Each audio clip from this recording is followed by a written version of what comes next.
think I have. Yeah? Okay. What we're going to do is this echo blower, underneath this cowling, shroud, whatever, has a metal muffler. Now, the machine will start up with 4 pulls, maybe 5, sometimes 3, and it gets full power for about 30 seconds. And then after that, I can only get just above idle.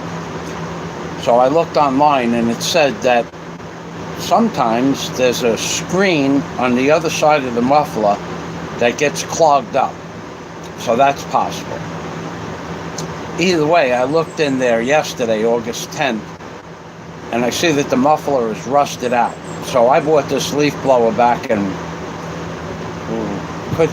couldn't have been 2000 and the newest this could possibly be is 2014. That's the newest it could be. I don't think actually it's probably 2013. So it's 7 years old, and I used it a lot. So, no, it's 2007, because I was in New York in 2006. Okay, so I bought this so it's 13 years old. It deserves a new muffler. And at worst, I will have the muffler working properly again. At best, and at worst, it won't fix the problem, but it needs a muffler anyway because the heat is starting to come out sideways. Eventually, it'll just melt this plastic housing.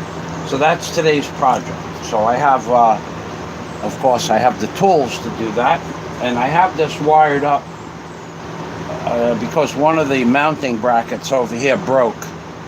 The flange, it's all plastic, but the flange broke. So I put a big washer, a big stainless steel washer, and I wrapped it with galvanized baling wire. Okay, so the first thing I'm going to need to do is pull this plug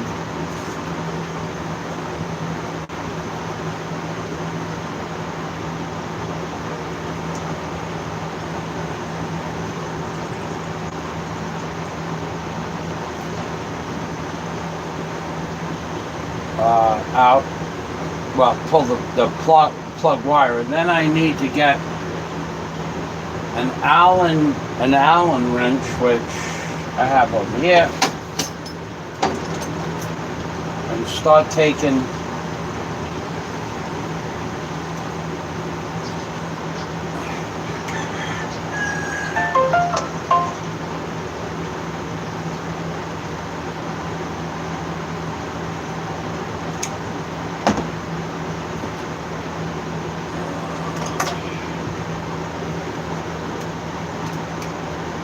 might be metric. I think it is metric. I think it's metric, which means I may not have that.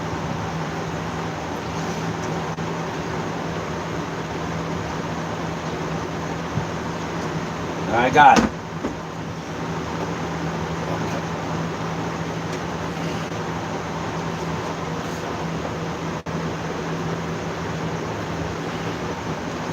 Alright, the next thing I need to do is to get a pan, a parts pan. I'll use this for my parts pan.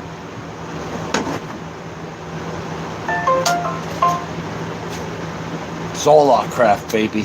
Wish I had a blower back then. I don't think they had them so available back then. Would have been, saves you hundreds of hours of sweeping. So I just spoke with Warren for about an hour. Warren is going to talk to what is called a solicitor about some things. What I will be able to talk about in an upcoming live stream, and what I won't be able to talk about in an upcoming live stream regarding the status of Warren Hunt's case. They're not sheet metal screws. They're a kind of, almost looks like a wood screw.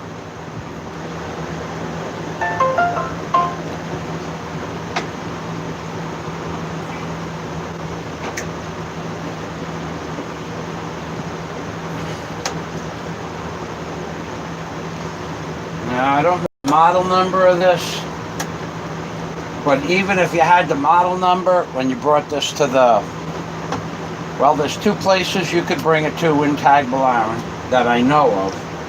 One would be Tire Queen, where they have an entire selection of mufflers for Echo tools. I don't know if if they'll have one for this, but I've seen in their front display quite a few mufflers, so I would imagine it's a common item.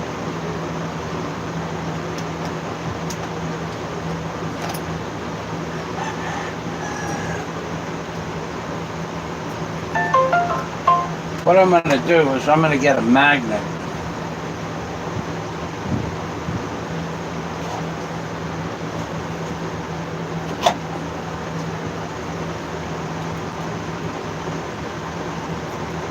I have an old speaker.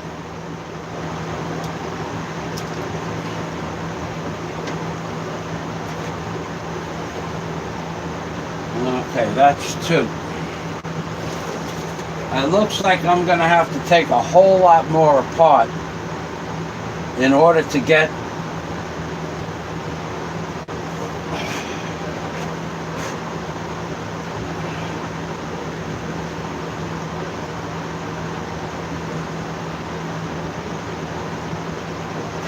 might not. If I had longer Allen keys, I might get away without taking it all apart.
There is a kind of Allen key that's longer. I don't have one of those, so I'm gonna do two things. I'm gonna go in the back. I have a box of Allen keys that go on to a drive, like a 1/4" or 3/8 drive. So I'm gonna look for those, but I'm gonna bring back a pair of needle nose pliers so that I can grab the one that I have. I'll be back in about 60 seconds.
Well, wherever that box is, I moved it 3 years ago to wherever it is now, and I don't remember where it is.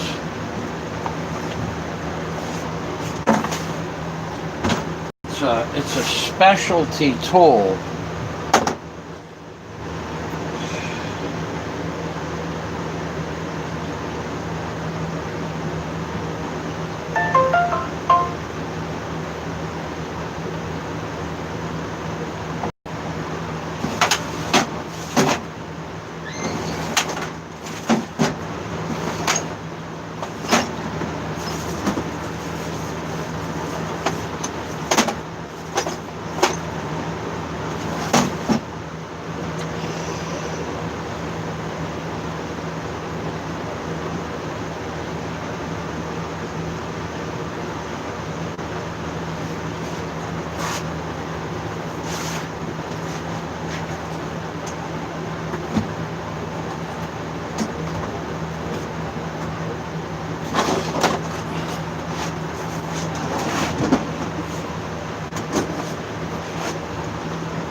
I remember it's in a black box.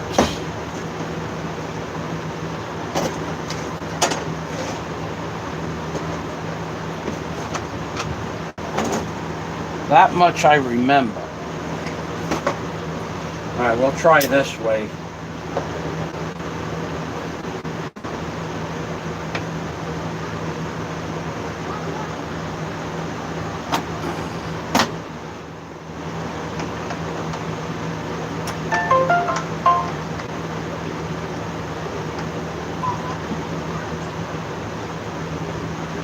I have an idea.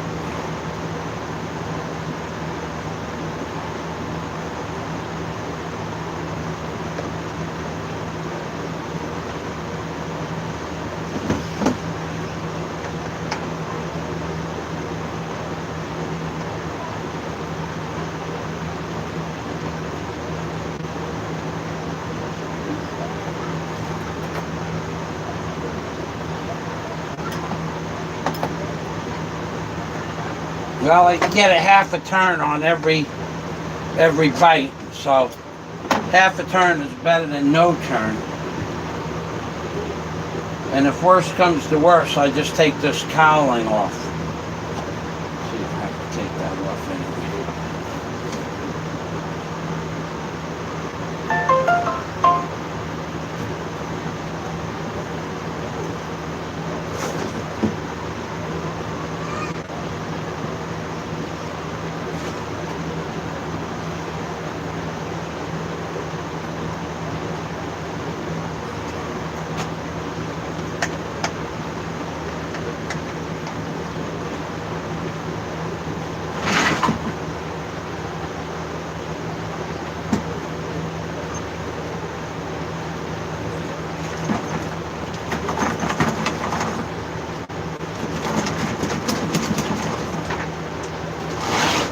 This is a pair of duckbill pliers.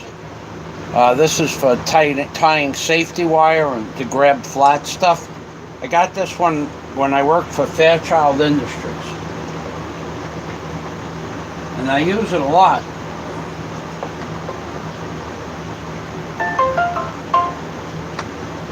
In fact, one time I left it in a ceiling.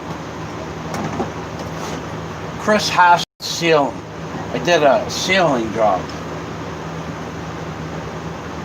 And we tied the ceiling up to the old lath and plaster beams and framework with tie wire. So I was at my mother's house And the phone rang, and it was Chris Hassett. She lived on the corner of my mother's house. So I asked her what was up, because she asked for me. And she said the ceiling fell down. So I thought the ceiling, maybe bowed down a little bit. One of the wires gave loose. The living room was 16 by 32. The entire ceiling, from one end to the other, had fallen.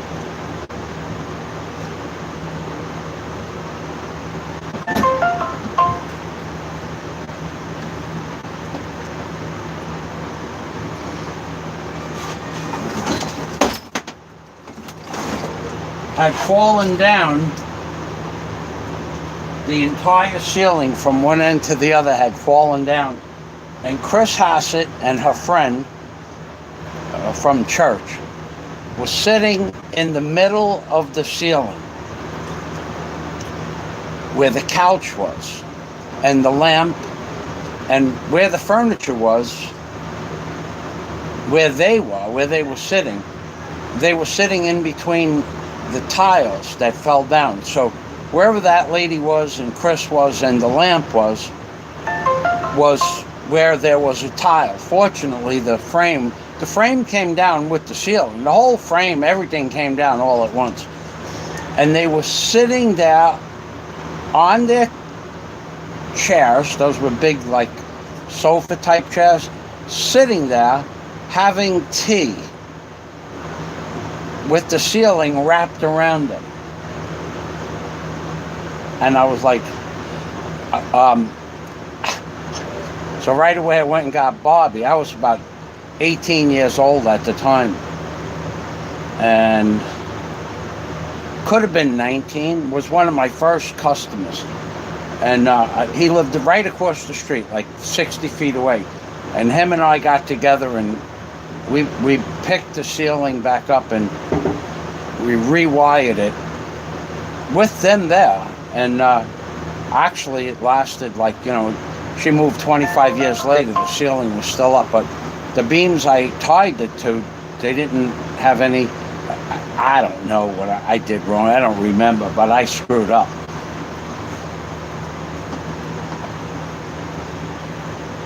That's for sure. All right, let me get that spark plug out of there.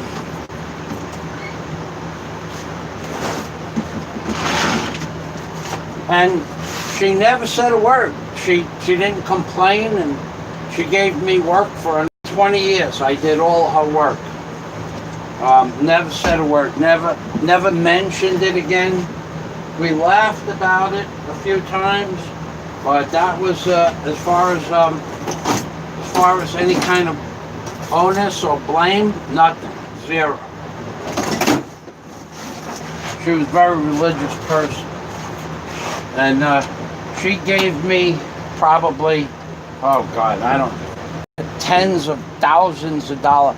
I put a new sidewalk on the corner of her property.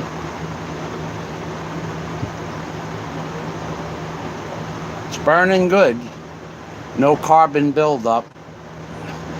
No oil buildup. Just a normal burn.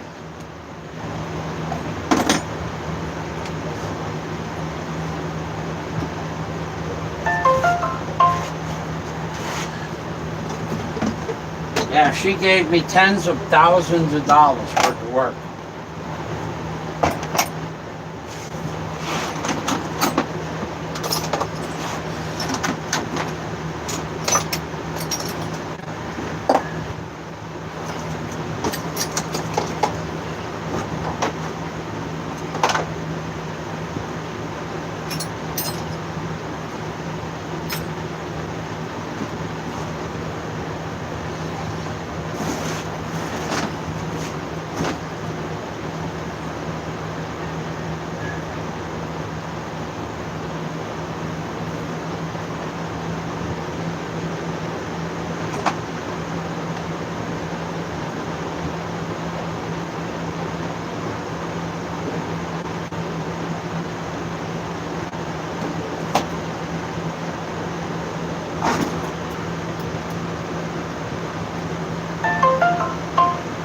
I wish I had a picture of that.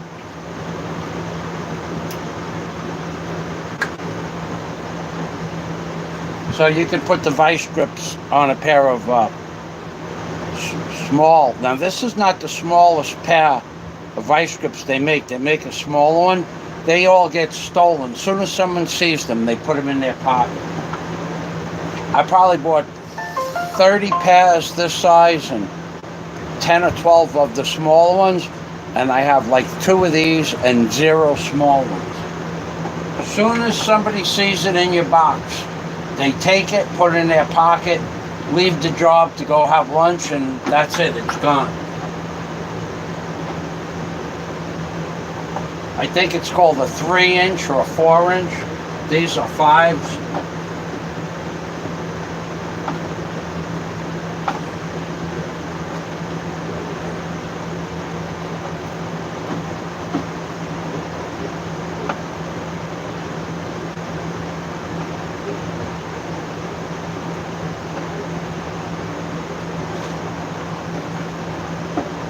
That last screw, when it fell down between the cowling, if it would have fell the other way inside the blower, could have took a minute or a day to get it out. That was a mistake.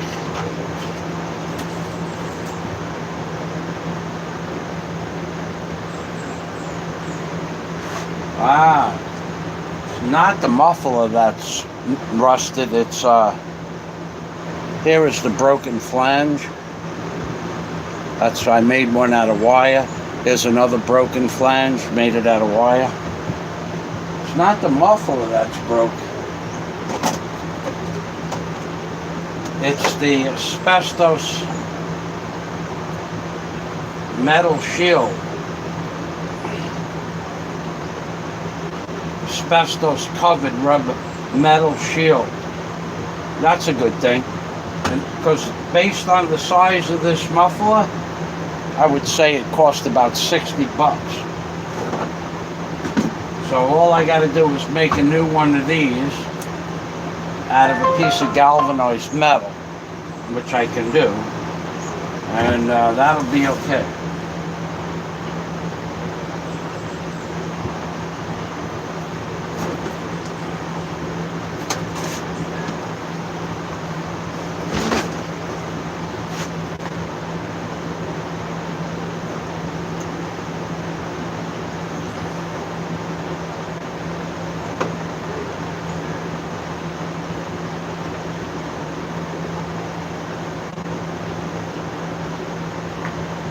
Need a flashlight. There's 2 bolts. There's 2 bolts in here.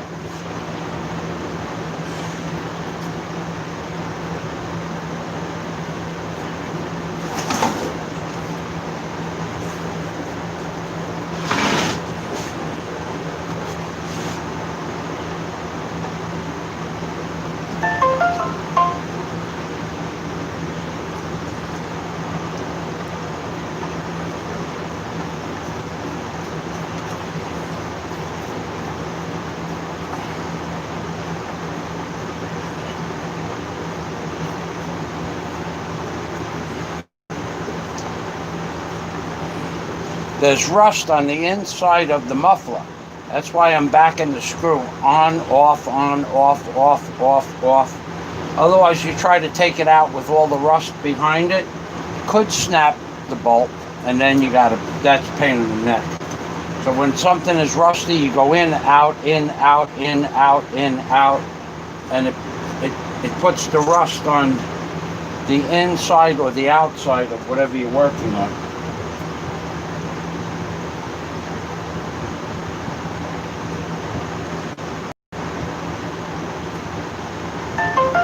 Wow. This screw is not magnetic.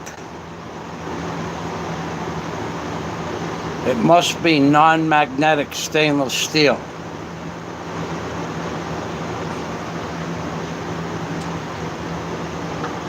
So it wouldn't rust.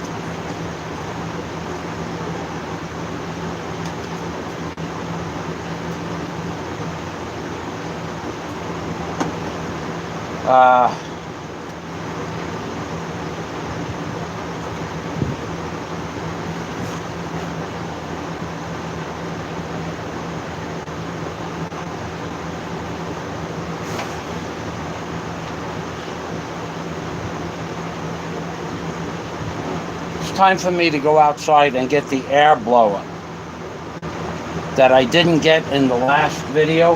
I want to blow out around the plug so none of that dirt falls into the plug hole.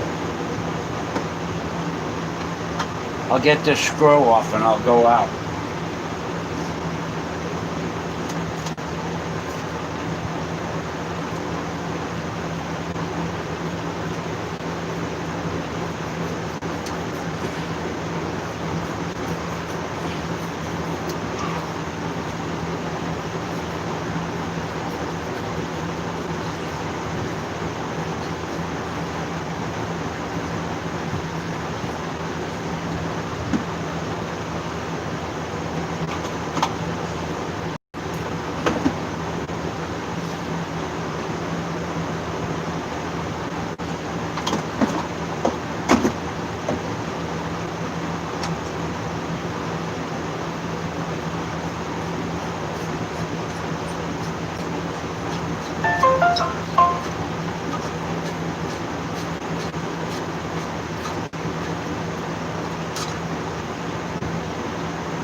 There's two more inside the muffler.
Sometimes if these are hard to get out, you gotta take a punch and punch the head of the screw, and that loosens up the rust in the framework.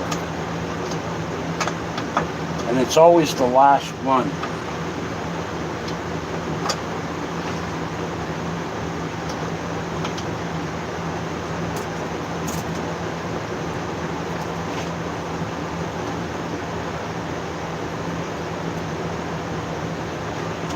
It is always the last one. You can count on that. So I'm going to go get a punch. Maybe 20 seconds.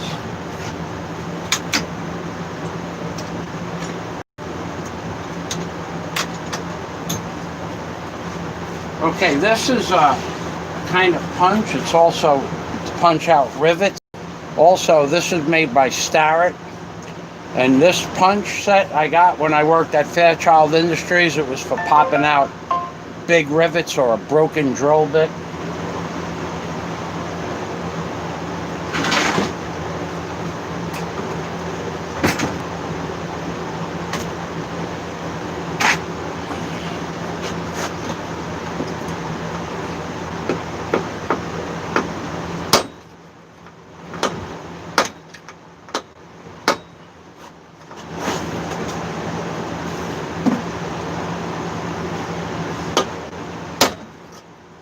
You don't have to hit it that hard. It's only a 3/16 bolt.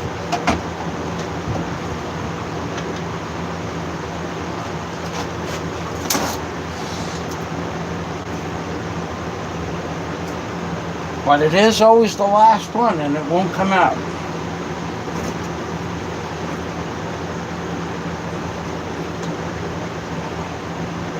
I got it.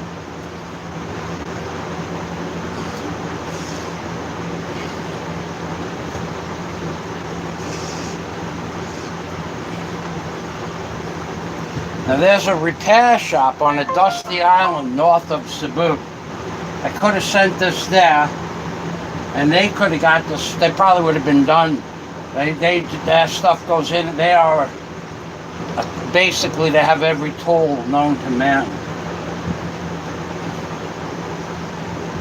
And their echo blower. This is the first time I ever took a blower off an echo, the muffler off an echo blower. And this is exactly why you don't bring your tools to a repair shop. They would have a hydraulic or pneumatic screwdriver. They'd put it on, apply a shitload of pressure to it, but not enough, and snap the screw off, or turn the head of the screw tip in the screw so where it stripped it out. Then they'd have to drill it out. They'd spend another hour doing that, charge you $50 for the hour. This is why you don't bring your tools to a repair shop. You bring the parts to a repair shop, and here, forget about it. I gotta stop in one day and show you what a street repair shop looks like. I neglected to do that in about 5 years, but there's a street repair shop. If you saw the way the guy works on equipment, he's good. He fixes the equipment. He knows what he's doing. He has enough junk around to find parts. He knows where to get the parts. He has a guy run out to get parts. But if you saw the repair shop, you'd never give him anything. You wouldn't even give him a second look.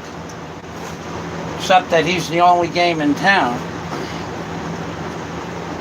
Well, that's a street repair. There's another place in Tire Queen. Those guys are remove and replace. Whether this muffler was good or not, they would take the thing off, throw it away, tell you it's no good. When you went in to look for your muffler, they'd say we threw it away, and they would probably end up giving it to the guy on the street as a used muffler. They just want to replace you. This one's still giving me a hard time. I gotta work. Even the head, I could feel the head is... If I didn't walk it out, I would have snapped the screw already. It's called walking it out. So each time you turn it left and right, you go a 16th or 20th of a turn left more, and then when you put it back in, the rust falls off on the inside.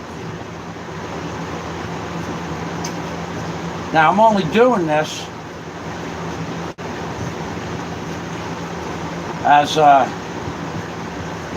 I need to replace that piece of metal. It's on the bench. I don't have to put it in the vise because it's its own vise. So, oh yeah, this one you could see much more rusty. So I'll put this screw in the top.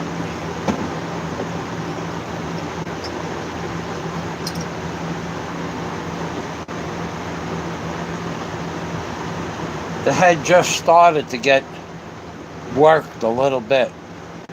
You can see where it's polished.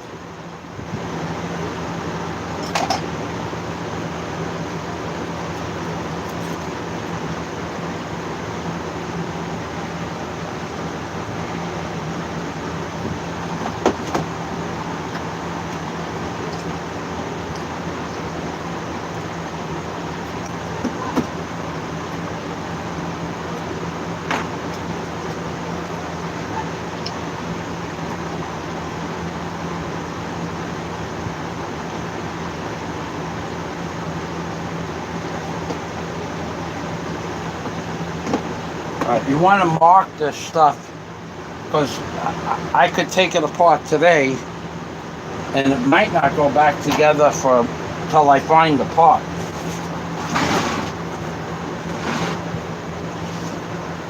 Which could be tomorrow, no, Thursday, or can't go into the city Thursday. I have a sore on the back of my Achilles heel from those sneakers that the ones I repaired, but not because of my repair. They only make a size 12, and I have a size 13 foot, and it wears out the back of my Achilles heel when I walk a lot. And if I put socks on, I can't even fit my feet in the sneakers. So I'm gonna have to buy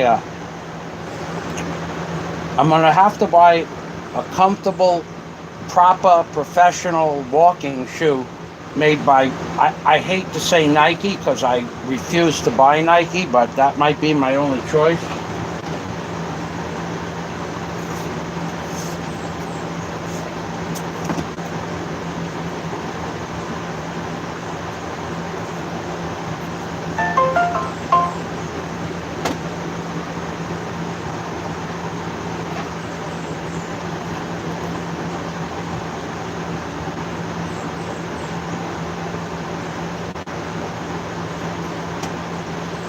So they go like this. And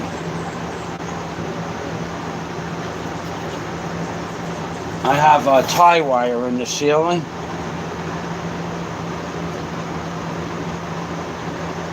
And now I'll just put this on here so I can't make a mistake and I don't have to remember anything. Now this is the reason for the duck belts. When you're doing aircraft safety wiring, the first thing you do when you cut it off the spool is you take the end that you're working with and take the wire and bend it 180 degrees. So there's a loop on it like that. So if it pokes you in the eye, it'll still screw up your eye, but it won't pop your eye out. Now in this case, I'm not going to need this other end, and if I do, I'll just put it like this, so I'll be able to undo the hook.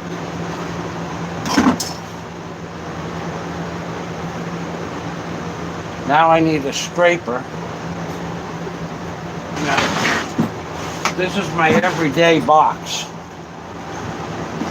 In this box I have a bread knife I got from Lenny's Clam Bar in 1970.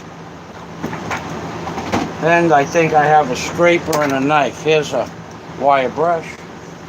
I'm going to use that. I might use this.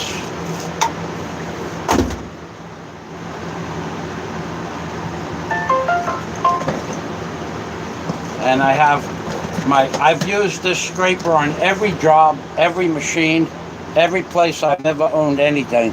This scraper, some weird ass scraper, probably 40 years old, and I got it when it was 40 years old, so it's probably 80 years old. Very hard, very flexible, very hard.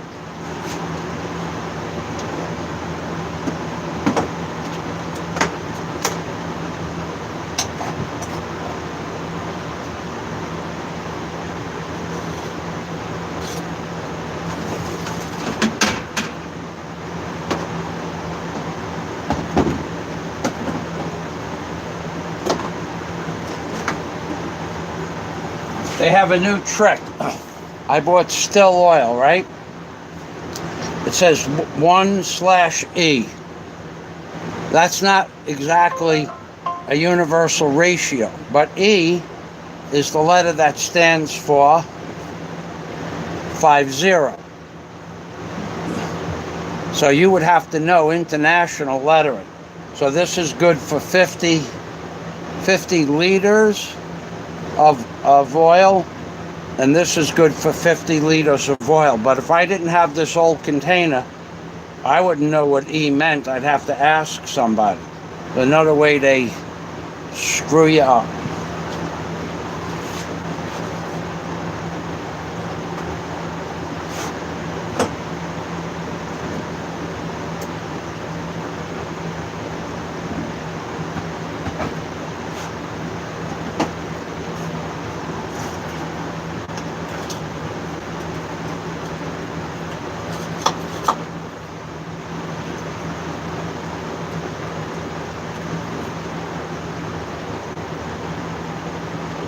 Uh-oh.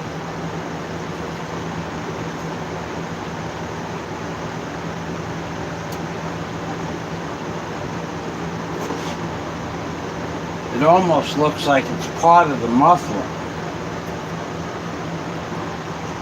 It is.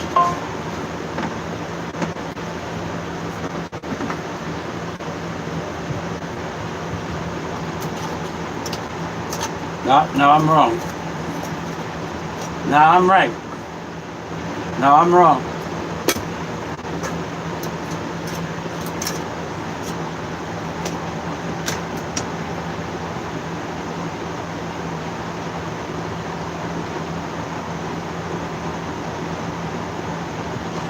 It's 3 layers. You got the back, then you have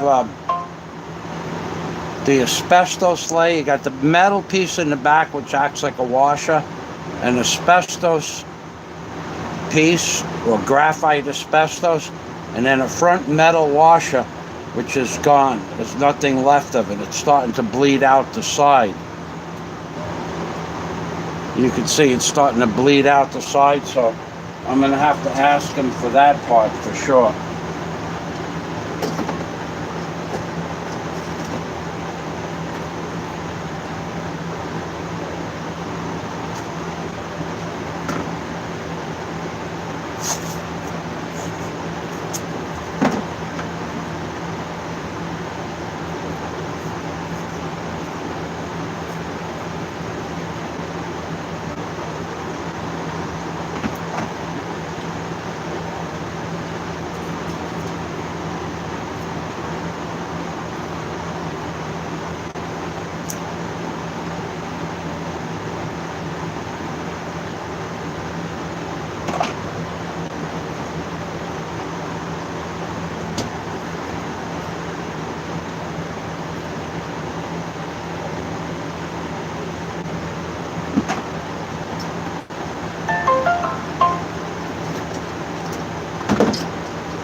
Now, if they don't have that part, well, I can make one out of well,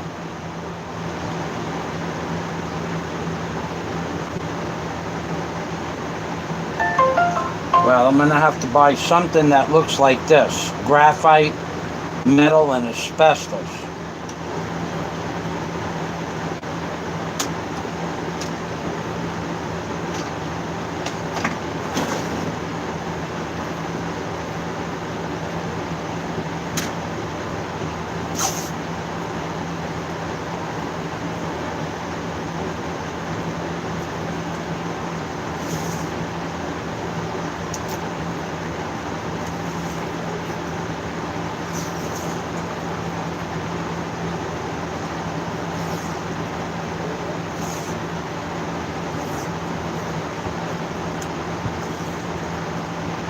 If I don't do this, I'll be bringing it to them in tiny little pieces. This way, at least we know what size it is.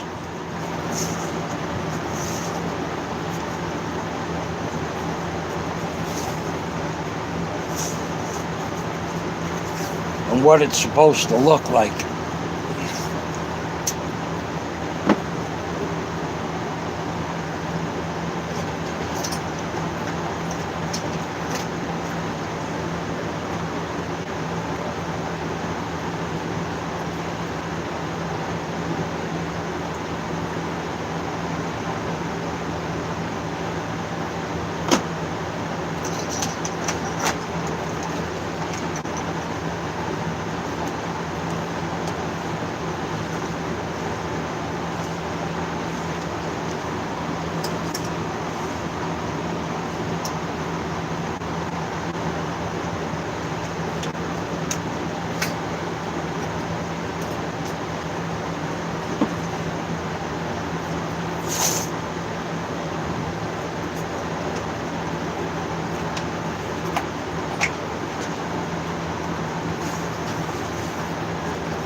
Okay, so this is a proper package, because when you bring it to the place, if you hand them like 4 pieces and it's brittle, they'll hand you back 12 pieces of shit and say, we don't have it, sir.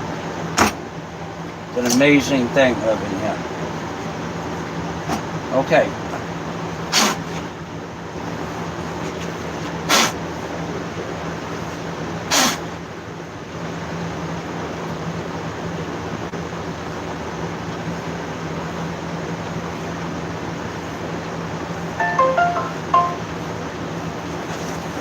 Alrighty.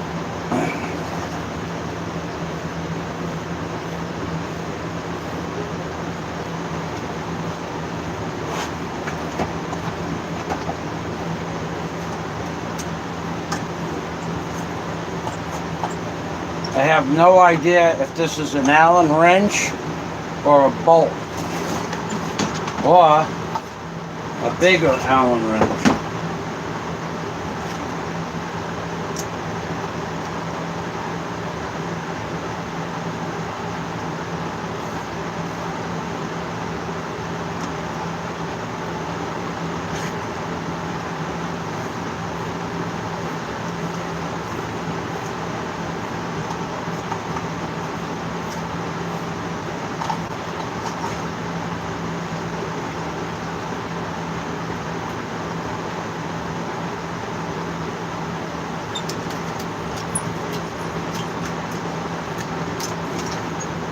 Alright, I'm going to turn on the compressor.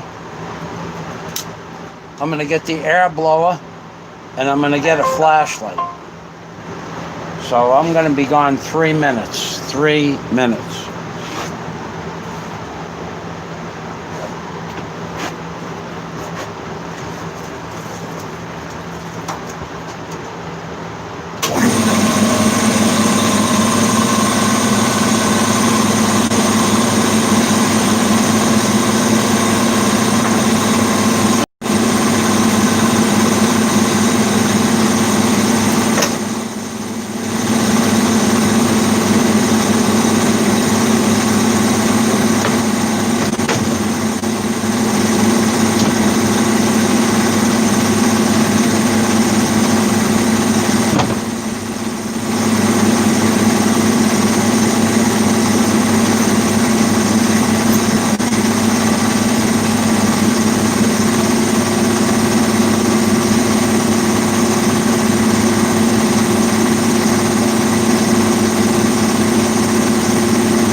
said it before, I'll say it again, I'll say it every day. I have never seen anything rust my equipment like the air in the Philippines, and I sure do believe it's because of the exhaust fumes in the atmosphere. There is nothing in my entire life that has... This blower I've had since 1995. It's never rusted before. Now it's rusting. I had it in my house, in a box, in a dry area. And yet, you can see the rust. Everything needs to be painted again. Amazing.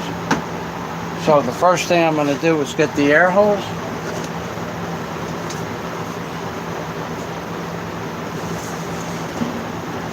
I'm going to blow out the spark plug hollow.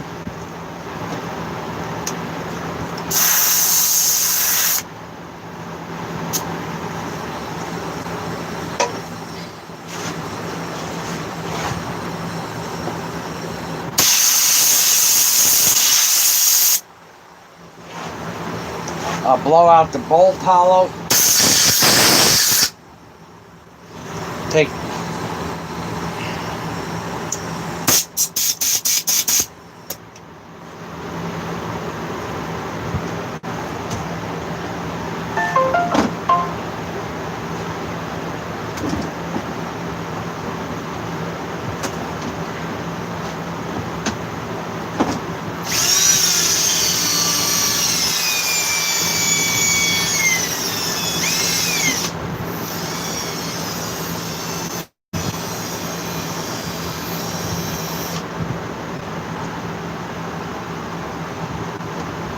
Uh-oh.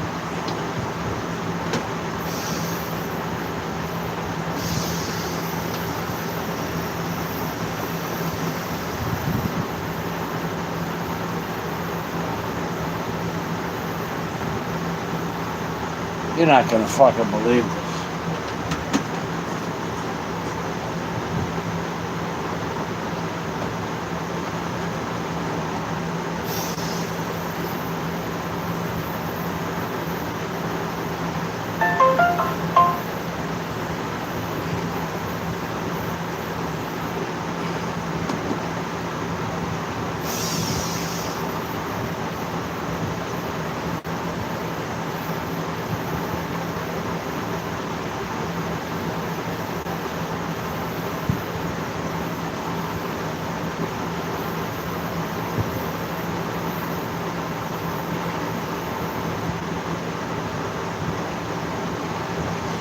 Well, it's an Allen key, it looks like, but it's packed solid with rust. You can barely make out that it has an indent for an Allen key.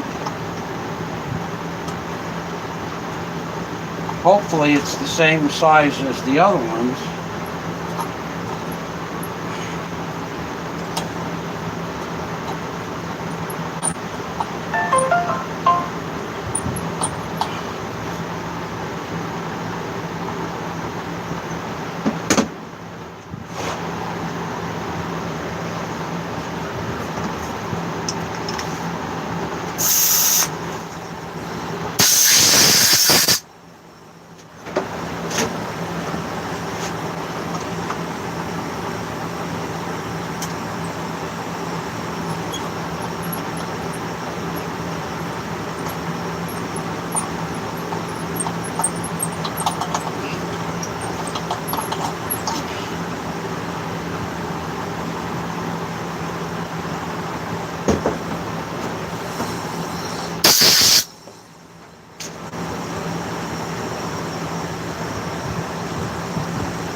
Neck size big.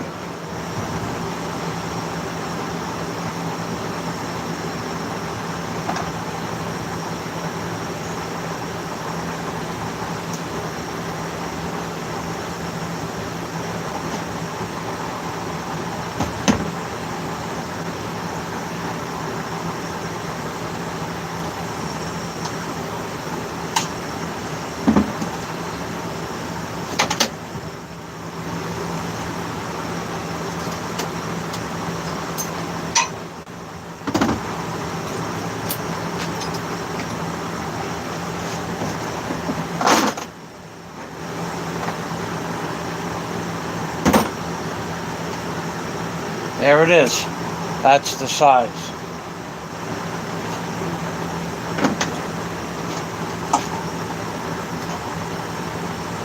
Clear out this hole.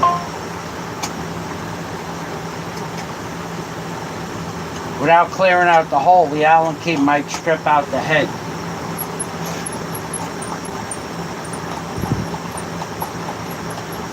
You can feel the dust being pumice turned into pumice. You can feel it, and as long as I get it, so when I put the other Allen key, I'm gonna tap it with a hammer to make it go down to the bottom, pull it back out, blow it, and then tap it back in again so that the Allen key sets all the way to the bottom. Because if the Allen key strips out this bolt, the only way to get that out would be to cut the muffler. And like I said, it's probably a $60 muffler, maybe more. Could be more. In America, it might cost, it's an expensive. I bet you this muffler costs more than a lot of car mufflers.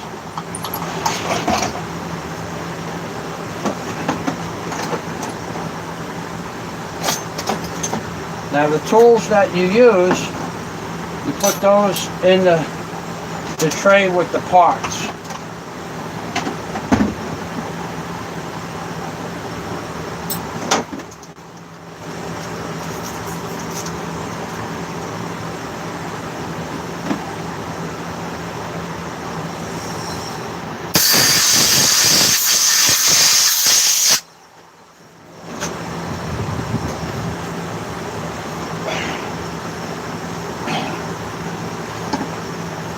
Up.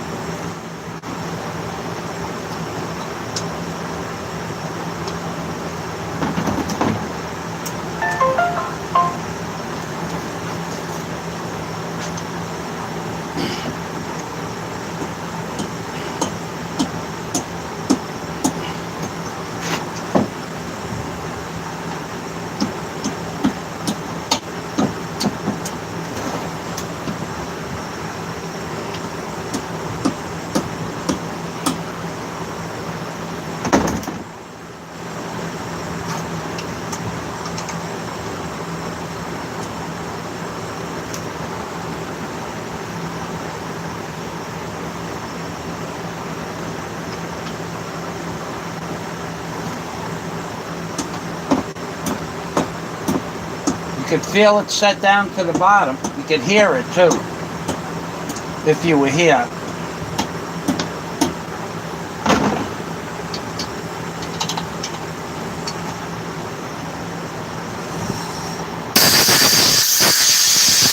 And you could see and feel the little bit of rust come out. Now we have to be careful.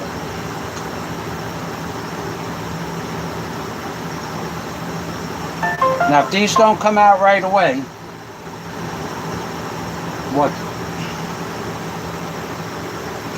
what's going to have to happen is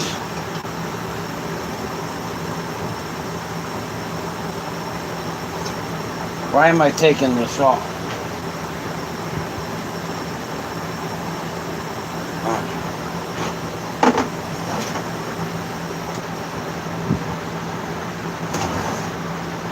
Here is the screen that I wanted. See, they said there's a screen before the exhaust. It's almost like sticking a potato in an exhaust muffler where the cars wouldn't start. Here's the screen right here. I thought the screen was up here, so I don't need to take that off.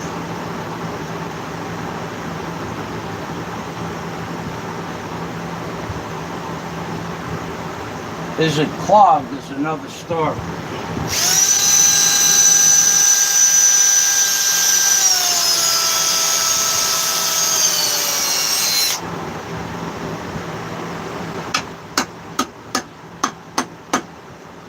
You know, it's not clogged now, but there might be so much rust inside the muffler that once it starts up, you get full power for 30 or 40 seconds, and then the rust clears up, freezes up the screen, clogs it up. And be honest with you,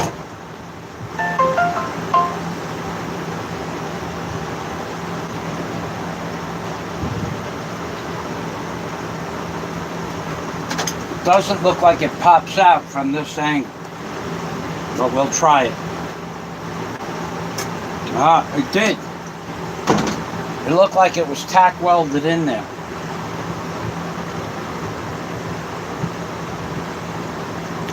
So the screen looks relatively clean, but there are particles inside the screen. You see them, right? Up against the yellow. When we blow this out,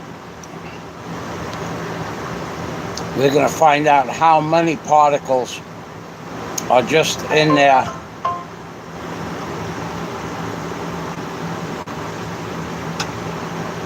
A lot. One tap and it cleaned almost the whole screen. So I'm going to stainless steel wire brush this, one thing at a time. And then I'm going to put my finger in that hole.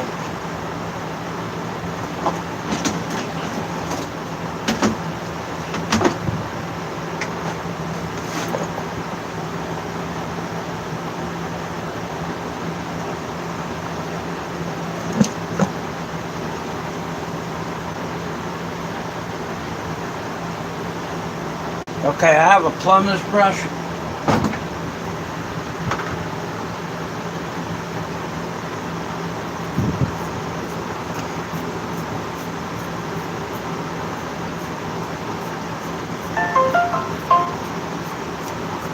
I'm going to do half on the outside, on the inside, and then I'll do half on the outside, and then I'm going to see what it looks like compared to the other one.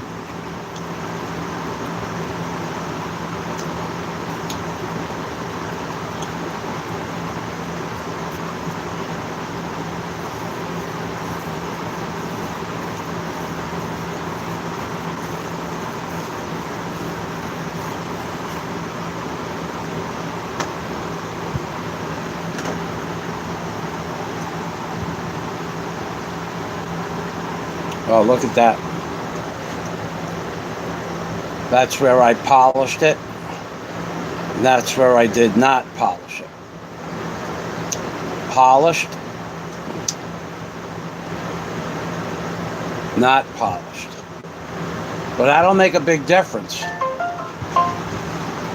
According to the YouTube video I watched, I'm going to get a different brush, a better.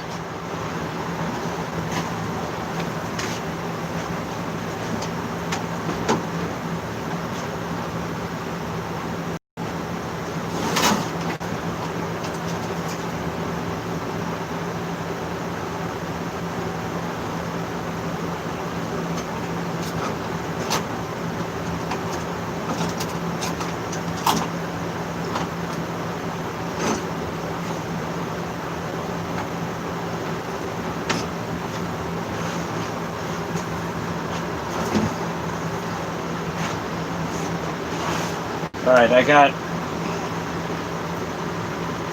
a little, like a brush they use in a snare brush, an inside half-inch pipe cleaning brush, and an old toothbrush.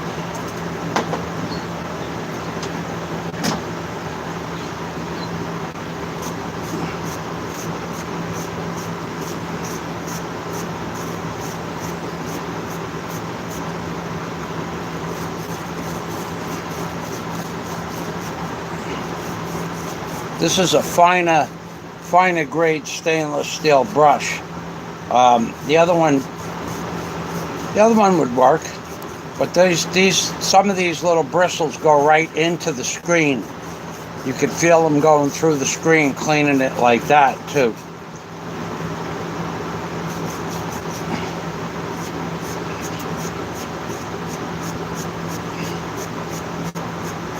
And I'm spinning it around in my fingers at the same time. Yeah, well, they were right about there being a screen in there. And now you can see it's clean.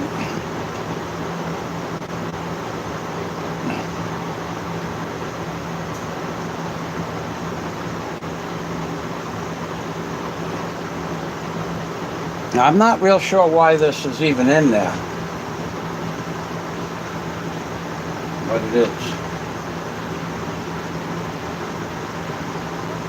Now, there is dust in there. I'll get a piece of tissue paper and show you.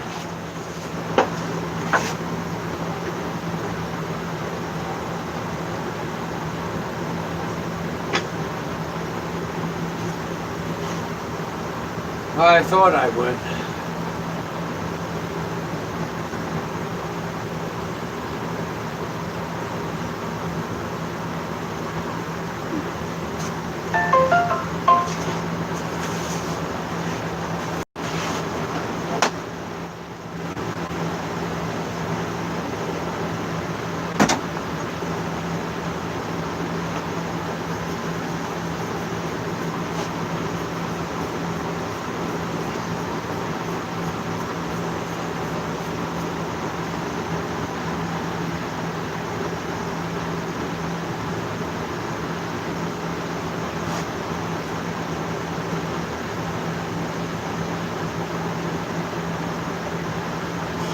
This is stainless steel. I wouldn't get another one of these. Even though one side is wore out, I'll just turn it around 180 degrees. The side that wore out is the side where the asbestos graphite seal blew. So that's the outside, so I'll put this flat side facing the inside. I won't worry about that. Now,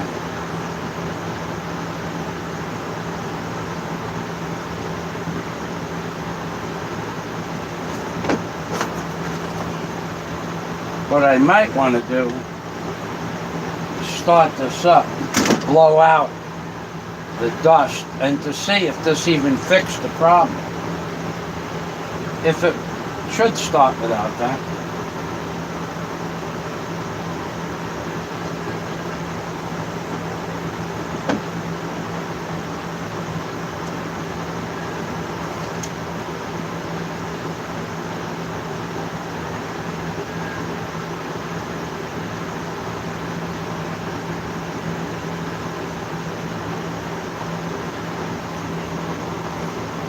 Whatever dust is in there should come out on the rig. The muffler is multi-staged, but if the rust got to the screen, I doubt it would go back far enough to make a difference. But I'll start it and try to blow out the dust, whatever's in there anyway.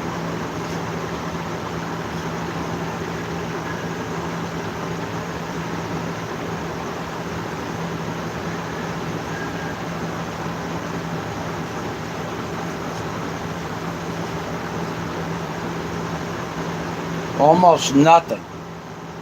So it could be the screen and could be something else altogether. Either way, I'm not gonna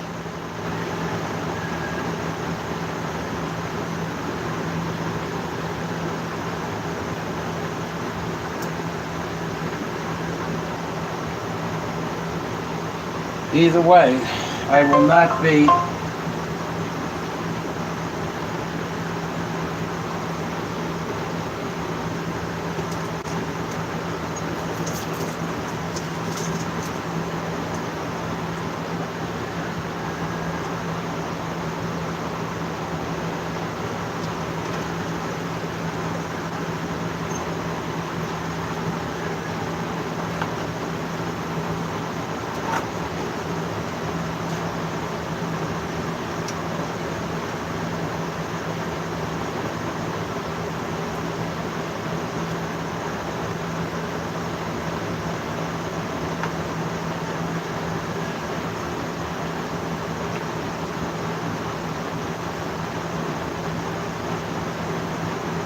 Alright, well, this directs the airflow over the cooling fins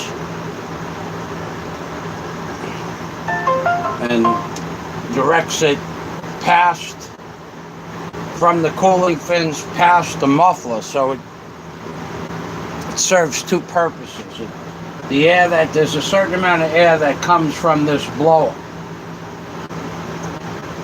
and it blows over the cooling fins of the head, and then it blows past the muffler, so it cools it off somewhat. It also protects you from touching this, which would give you quite the burn. So it looks like I'm going to have to put this back on, but not just to start it up for a few minutes.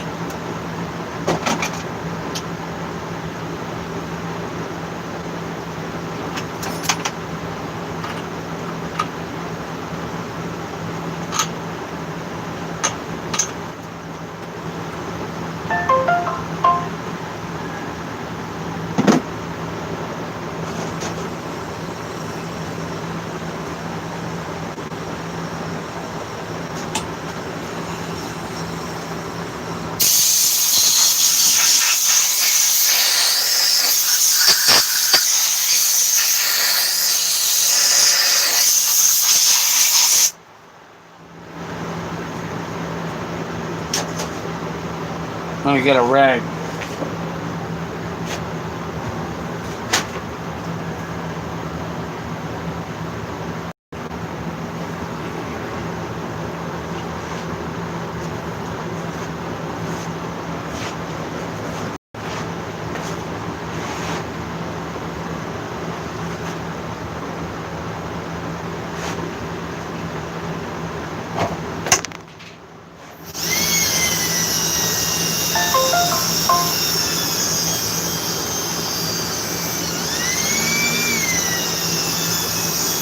Well, it's pretty damn clean.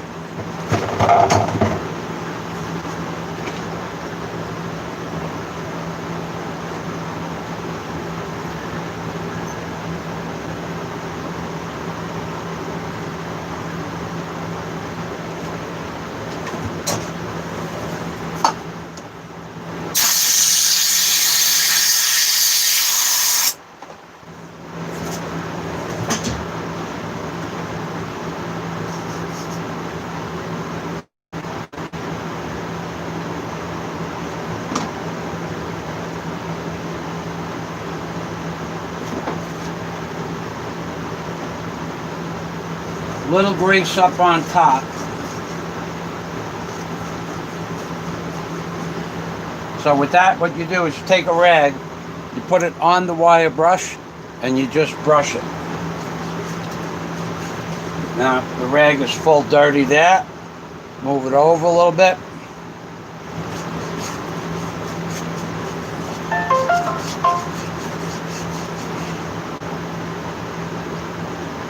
Do it again. Because now you can put 30 pounds of pressure on this, but with your finger, maybe 5, and your finger gets dirty.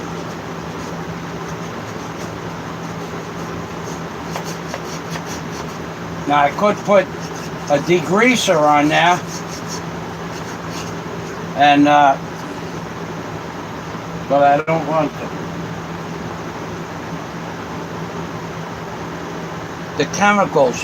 The chemicals screw up my head for the rest of the day.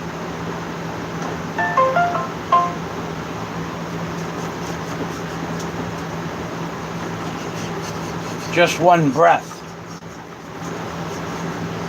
So this also allows, by taking the grease off of here, it allows for better cooling of that top plate. I might take it apart anyway, but first I want to clean it while it's on the machine, because the bolts are holding it in place.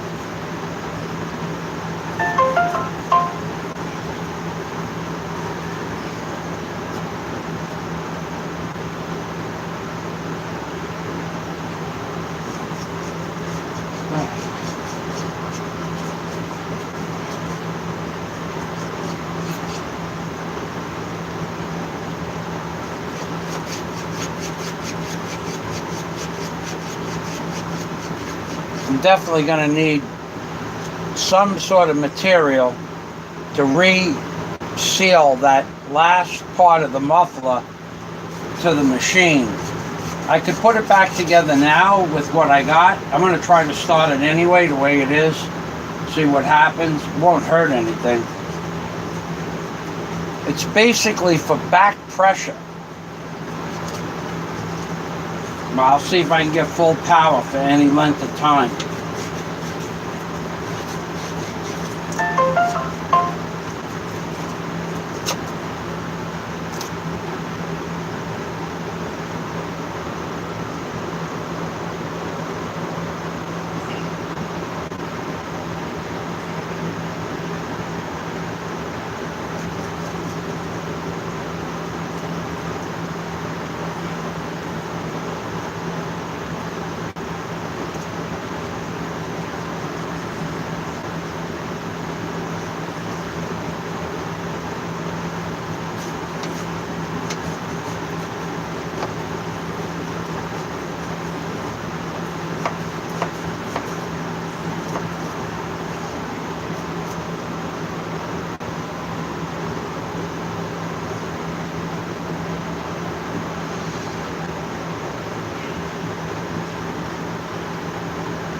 Yeah, the whole casing is full of oil, so I'll be here for a little while. Not much, just enough to keep it from cooling off, that's for sure. I need something smaller than this.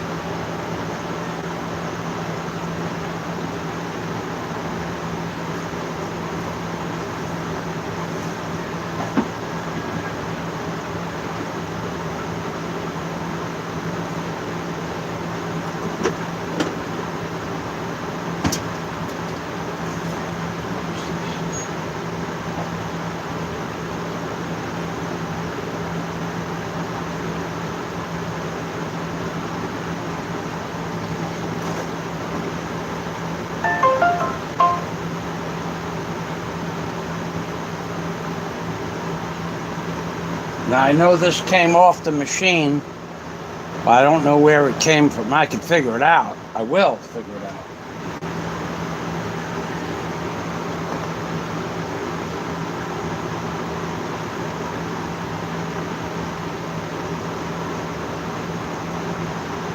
Came off from right here.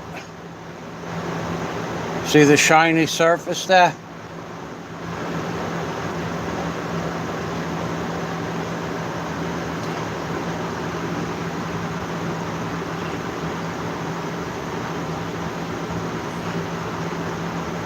Right there.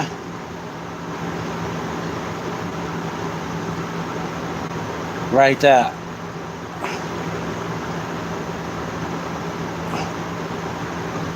That's why you try to do everything on a workbench.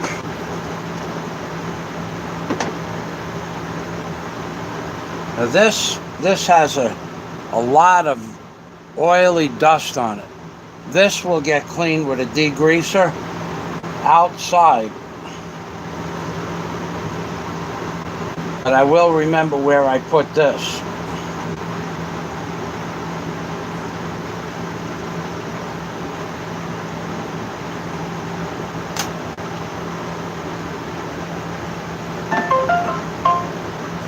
by. I'll remember is what I'm going to do.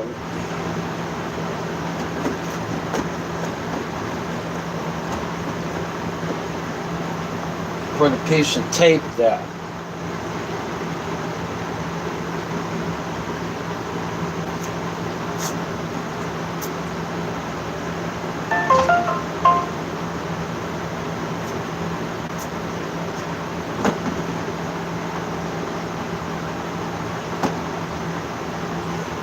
Now I'll remember where that part goes.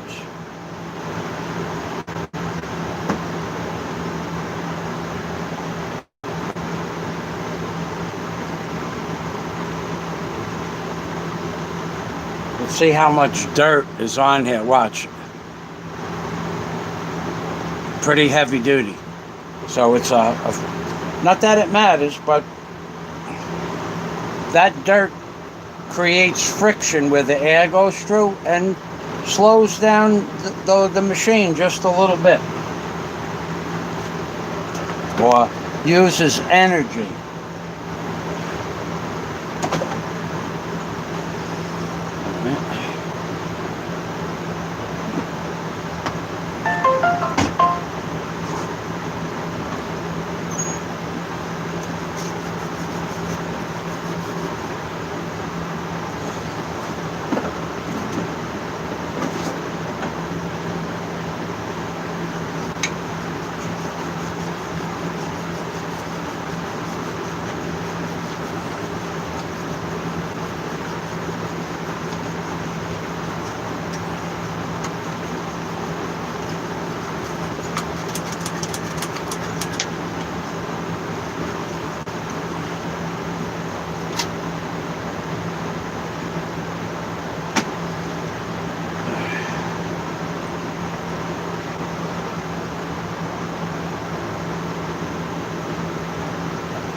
I'm going to take that off anyway.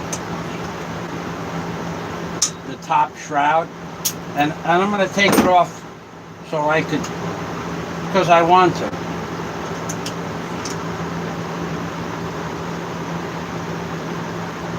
Maybe.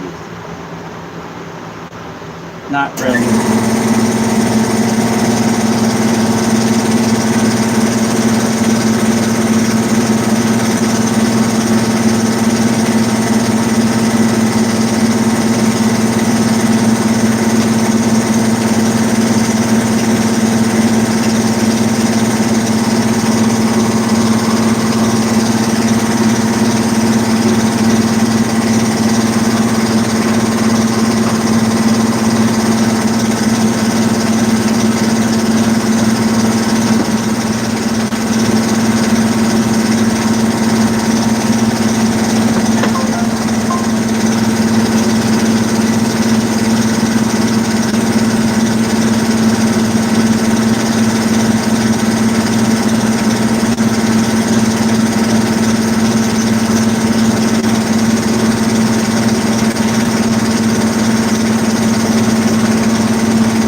Warren, this is another one of those soldering guns. Two different sizes. This is brass. It's put together on an anvil. Looks like a big rivet. A big cotter pin. Might even be a big cotter pin. And this is another one. They could be singles, yeah? I'll bring these in. No, that's for Warren only. Only he knows. Half a pound.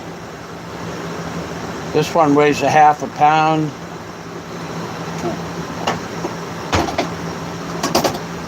Singles.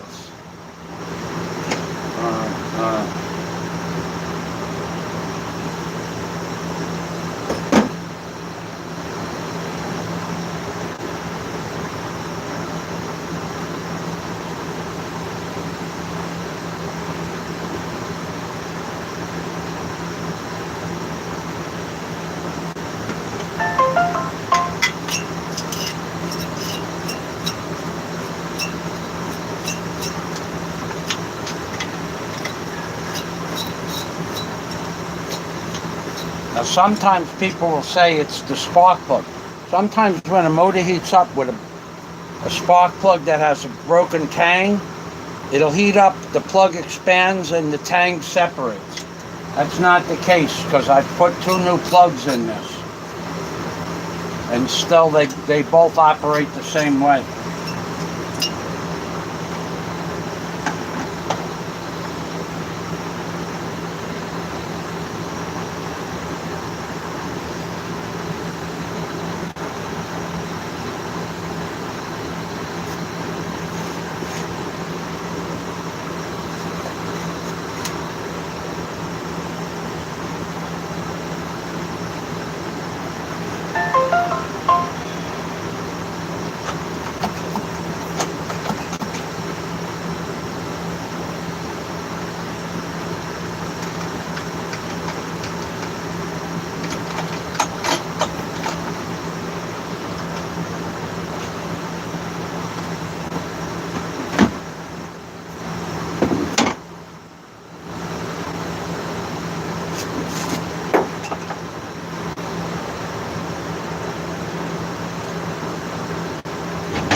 You have to put the plug on, the machine on, before it'll work.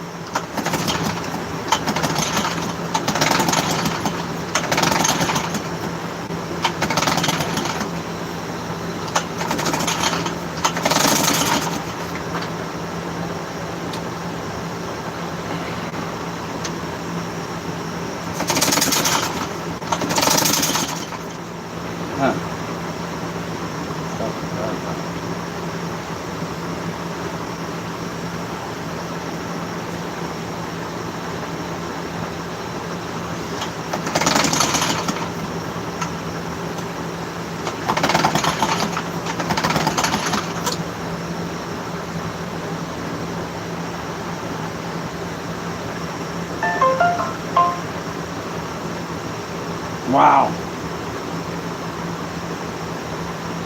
Gap is so small I can hardly see it.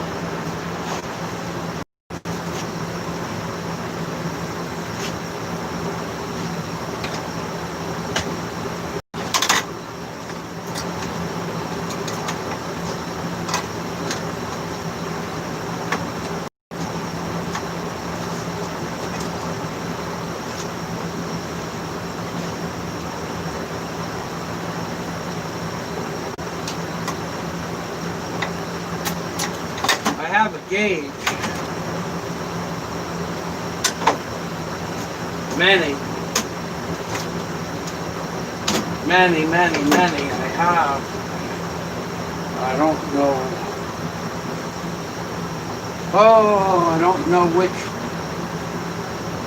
Put it in a specialty box.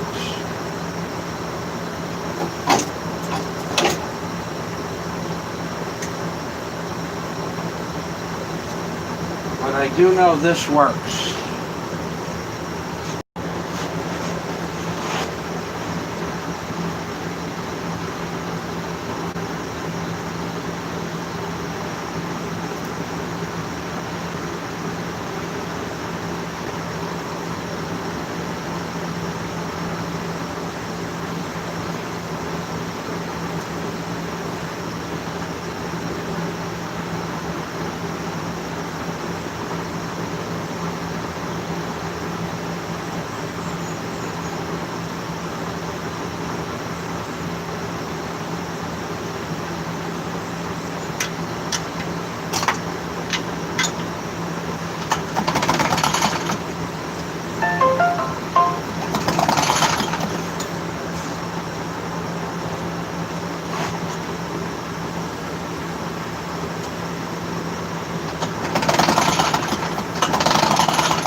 Spark is good, not as good as I would like it. But then again,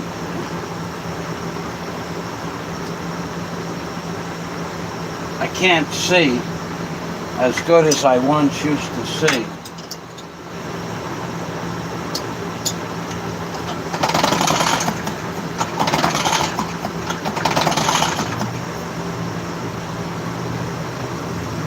I have it set at 30 thousandths now.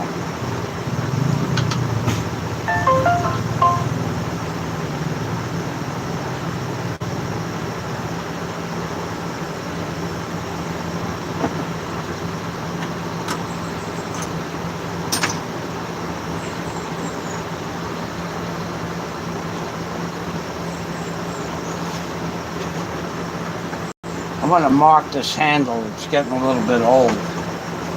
I'll be back in a minute.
I'm debating on whether or not to put the pieces back together with that screen now that it's clean.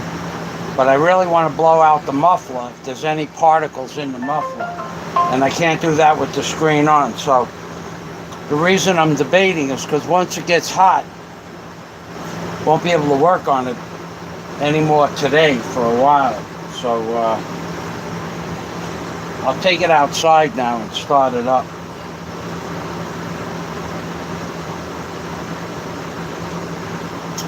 Actually, I'll start it up in here and blow the dust out of here. It's getting, well, I don't need that. I got this. I'm gonna take it outside. You should be able to hear it. And after a minute, if it dies out, I'll come back in and tell you.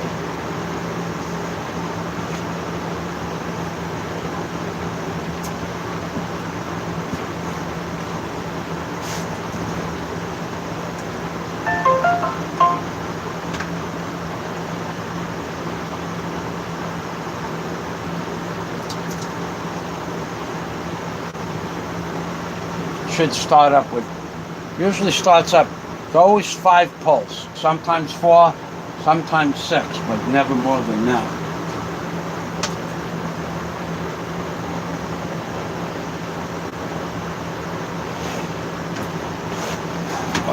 It's getting heavy, this thing.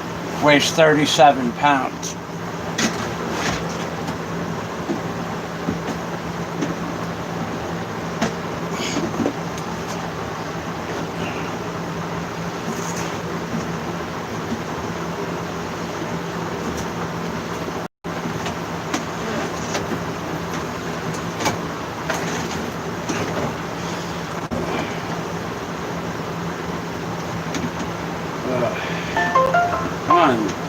A lot of stuff that it gets hung up on too.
Well, started up with 3 pulls.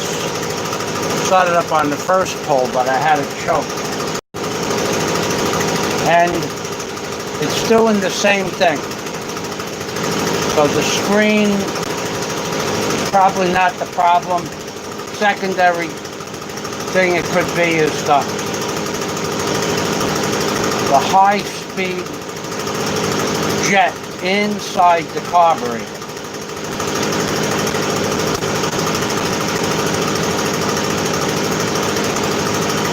I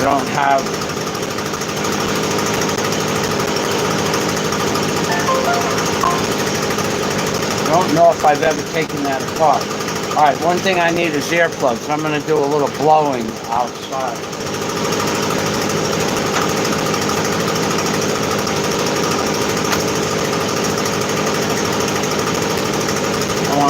work it in a little bit. And I'll be back in about 5 minutes.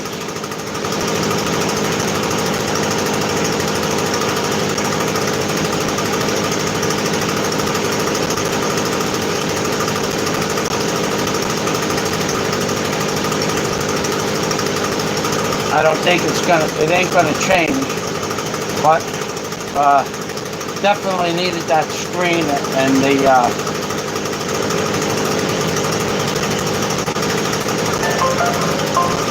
5 minutes.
easily running at 20 or 25% more power, but still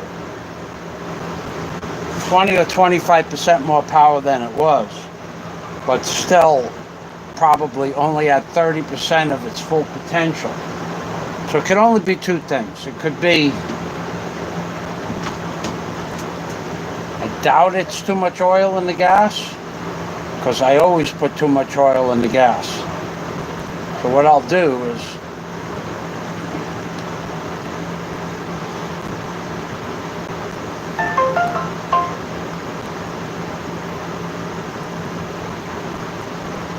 guess I'm going to have to dump that gas out, start anew with a 50-to-1 mix.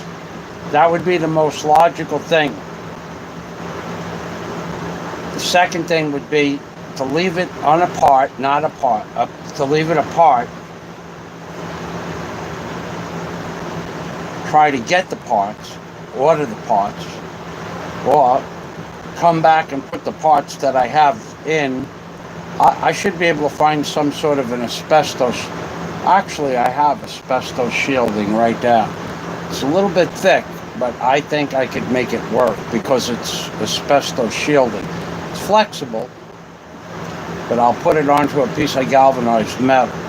So that's two things. If I get the parts, I'll put the parts in. If I don't get they'll probably want to sell me the whole muffler and those little pieces. I won't do that. Well, it depends on what it costs. Second thing is, if it's not the gas, and that'll be the next thing, I'll have to take the carburetor off.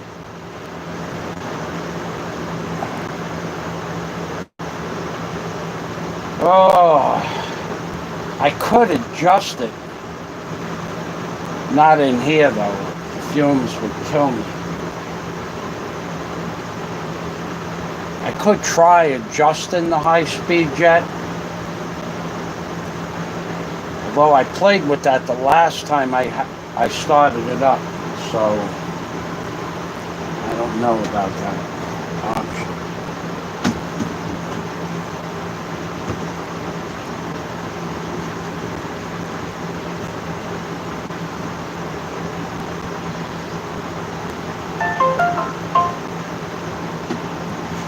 Maybe I'll do that.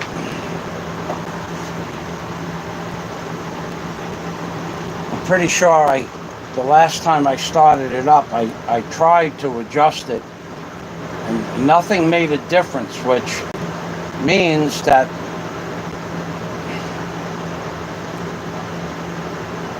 the high-speed jet itself could have what is called varnish in the jet, and it's reducing the amount of flow of gasoline into the Venturi.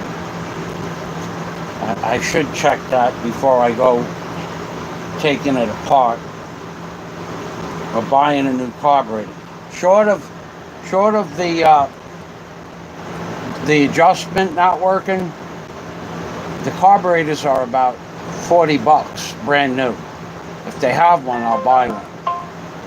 That would guarantee me two things. One, the bubble on the bottom of the bowl of the carburetor is probably 5 years old and not so easy to get. Well, it might be, I don't know. It's an older carburetor, so it might be easy, and then that would assure me that all the diaphragms and everything inside the carburetor are working properly. Could be a hole in the, it could be something in the, I doubt if it's the diaphragm, but might have got weak. There's a little spring. Could be a bunch of different things. Can't be that many things. Could only be one of three things. But I'm not a carburetor expert, so what I'm going to do is I'm going to get a screwdriver like this.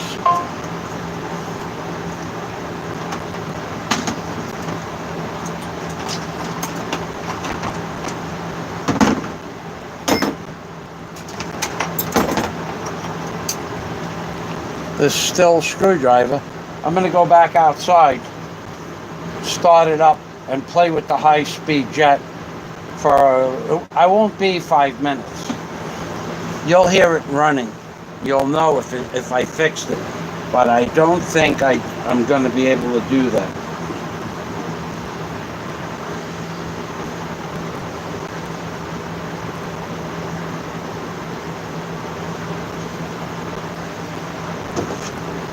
Ah.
Okay, 3 things I learned.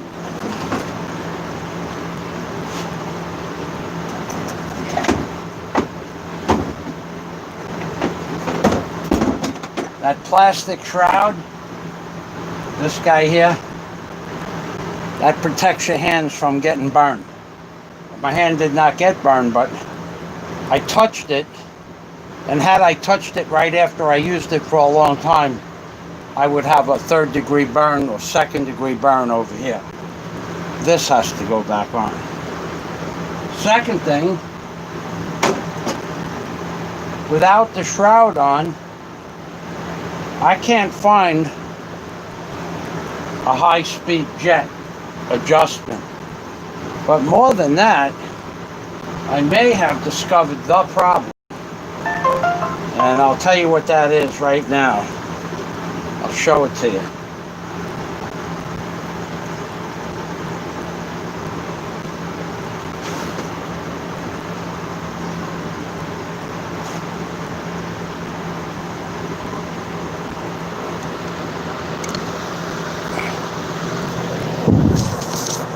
If you look carefully, right there.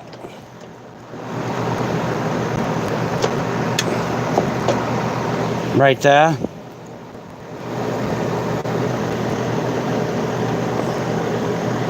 This tube, this hose was out. There's a grommet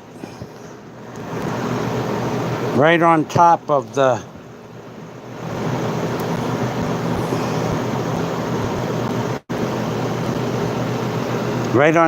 gas tank. Number one, this was out.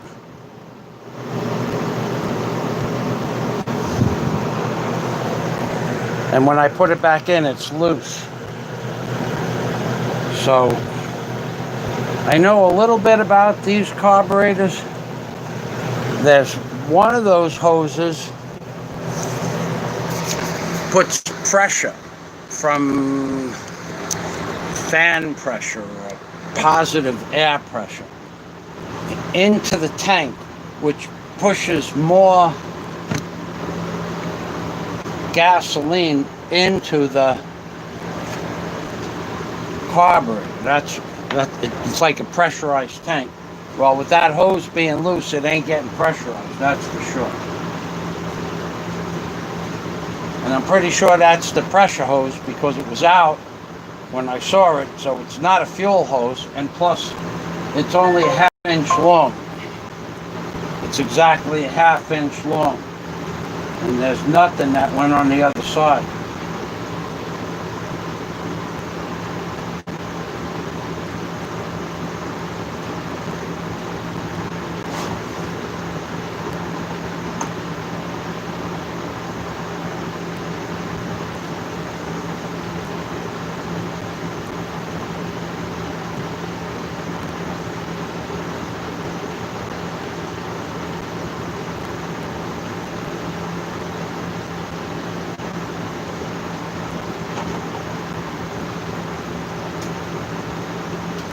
All right, so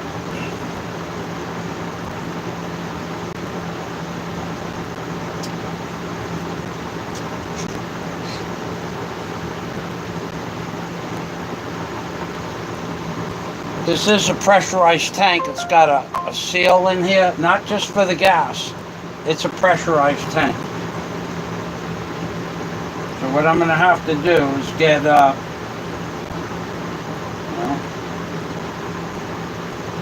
what I'm going to do next is I'm going to take this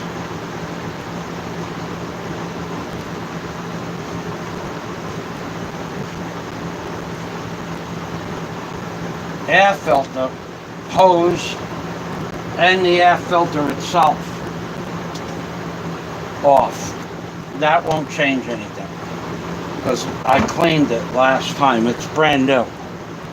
It's a brand new air filter, so that's not the problem.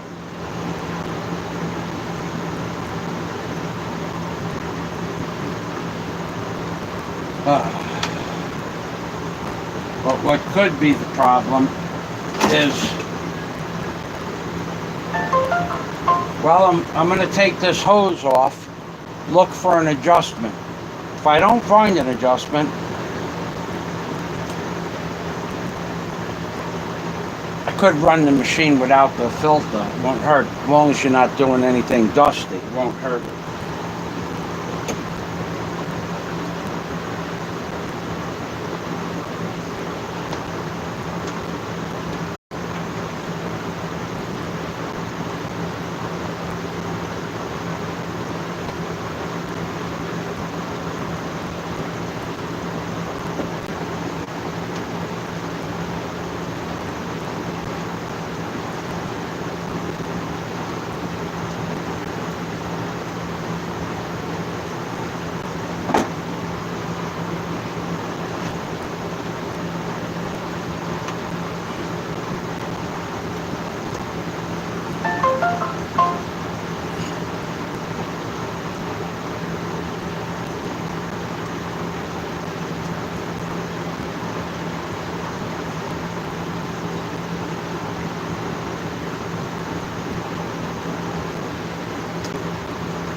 One thing I'm going to do is I'm going to seal this hose with a sealant that's not, soluble to gasoline.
I don't think it's the gas.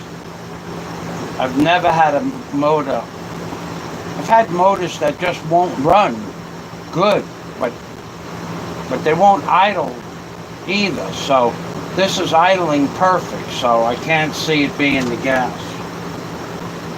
If there's too much oil, it just fouls it up at every RPM.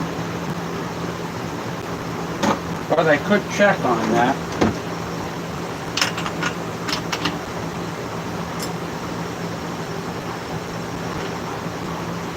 Nah, not a problem.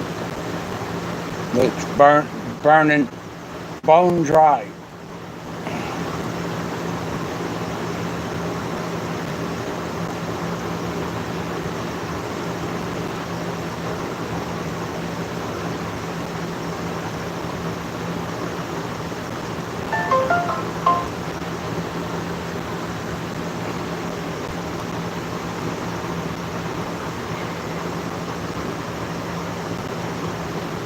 That's not the problem.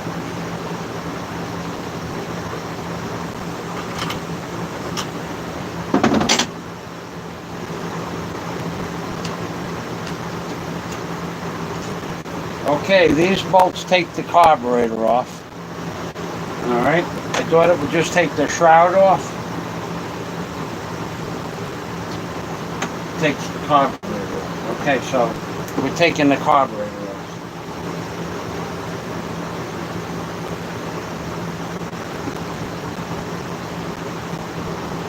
Takes the shroud off too, though.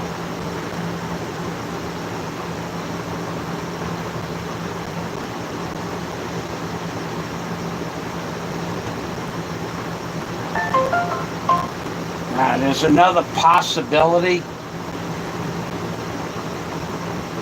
When the piston is sucking air, could be it's causing a vacuum at the carburetor. It could be a seal between the carburetor and the piston head. Well, I've never seen that happen before.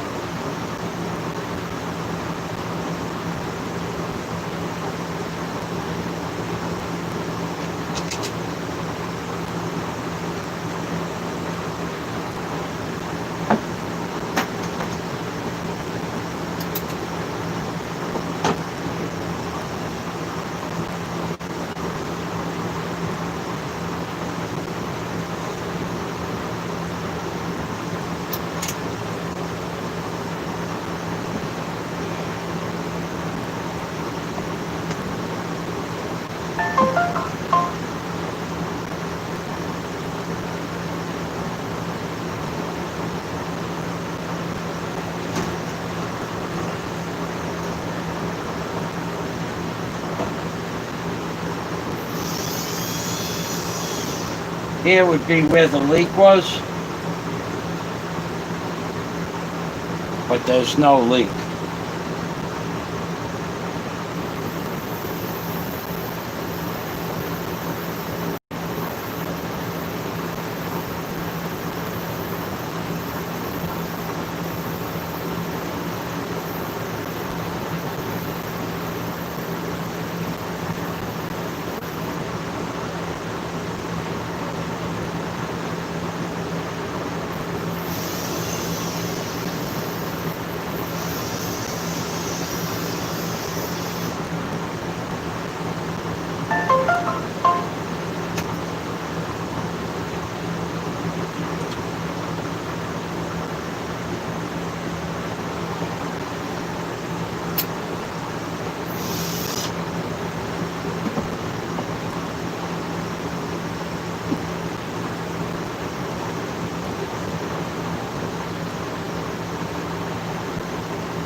have taken this apart before.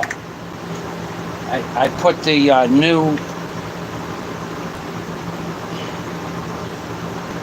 ball primer button on there. Probably did it in New York, so I had to do it in 2013. That's 7 years old.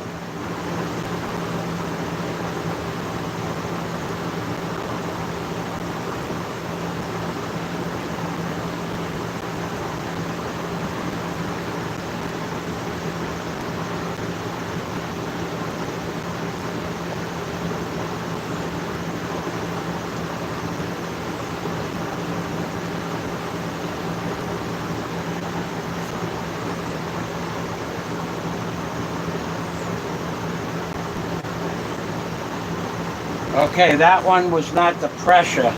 This one is the pressure. And then not only is it loose, like, just fell out with my hand, but it's got some kind of filter in there.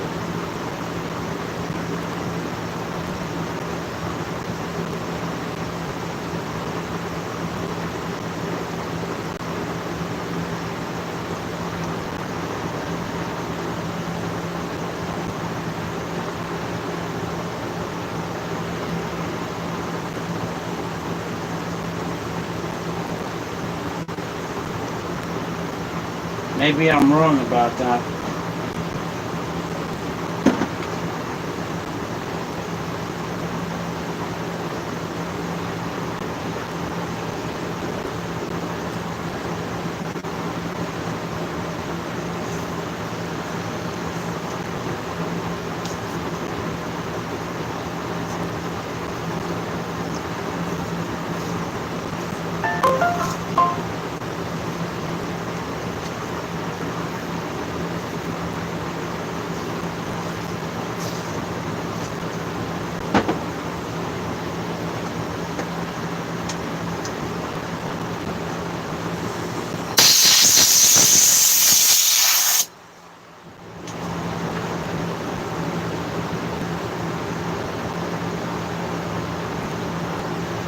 I am wrong about that.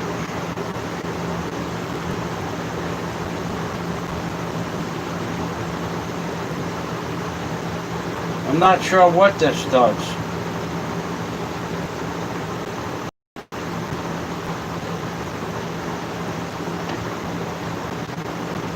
I'm not sure what that does. Wherever it was in there loose. It's made to go in there loose. I thought it was broke, but it's not. Alright, that's one thing.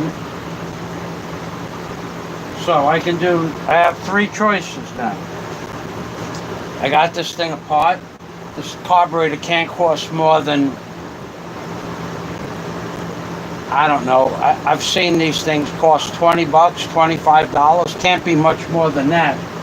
So I'm going to take it apart, take the two hoses off of it and the throttle cable, and I'll show it to you close up, and then I'm going to bring it to the city and get a new one tomorrow, Thursday.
the the the idle screw was keeping me from getting to the top plate with the throttle cable.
Now, if anything was clogged, it would be that little tube, that little white tube. You can see there's a hole in there.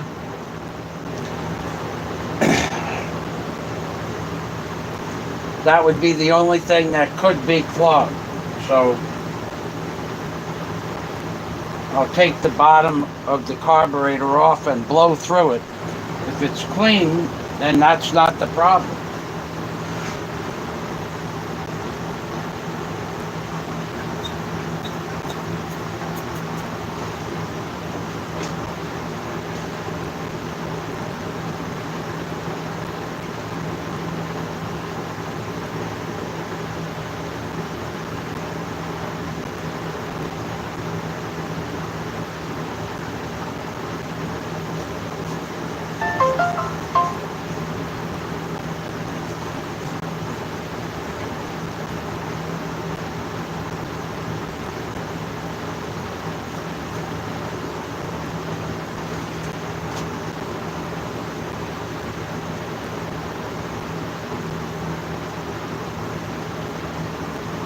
Here's the problem.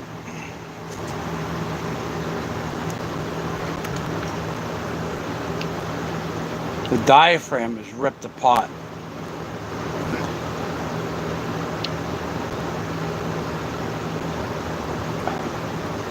That is the problem. Couldn't see that while it was on there, and I don't even see it that well now, but as soon as I pressed the diaphragm to get the gas out of it, it just exploded. So it must have had a hole in it. I'm just going to buy another carburetor. because typically they won't have the ball, the bubble. And possibly one of the internal diaphragms that are 7 years old are weak or ripped. So I'm going to disconnect the throttle cable from the top of the carburetor, and I'm going to bring this and the muffler parts into the city.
Now, I don't know what the diaphragm would cost here in the Philippines.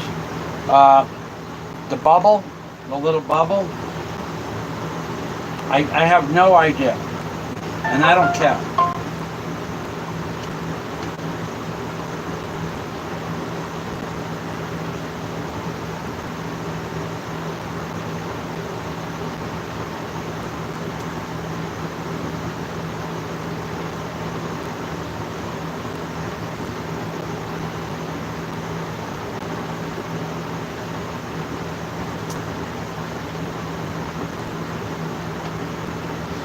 I'm just going to ask them if they have another carburetor. Makes it simple.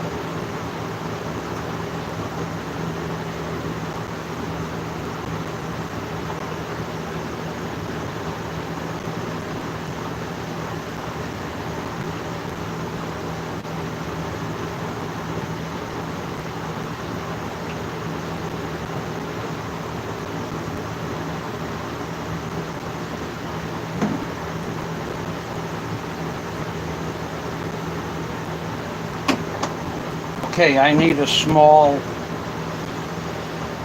wrench.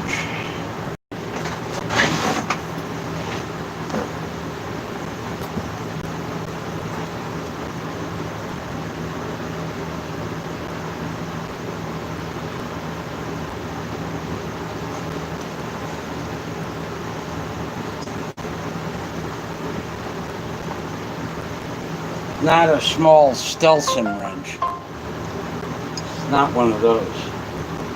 I have a small, I might have taken it out here.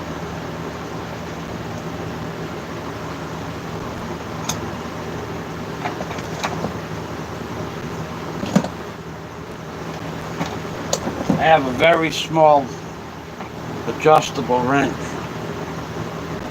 It's about that long. Probably took it out. This is a big one compared to the one I have. Some.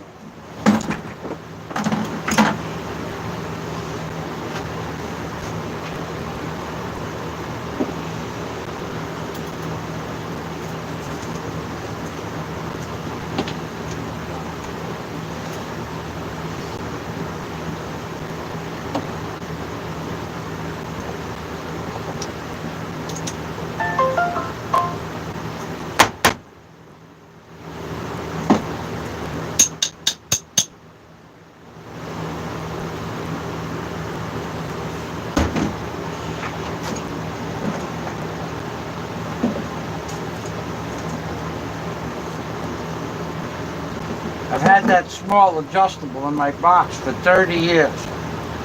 Probably used it twice.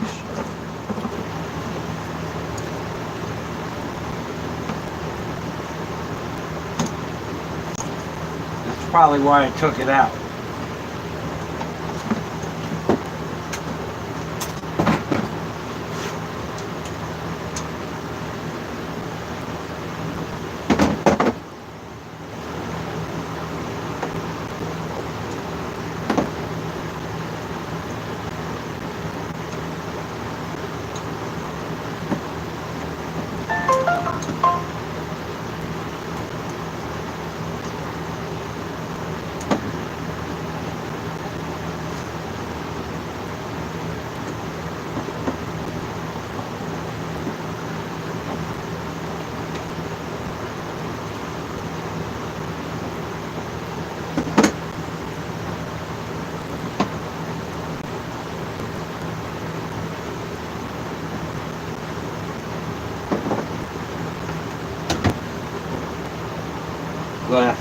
Look, the bubble just fell apart.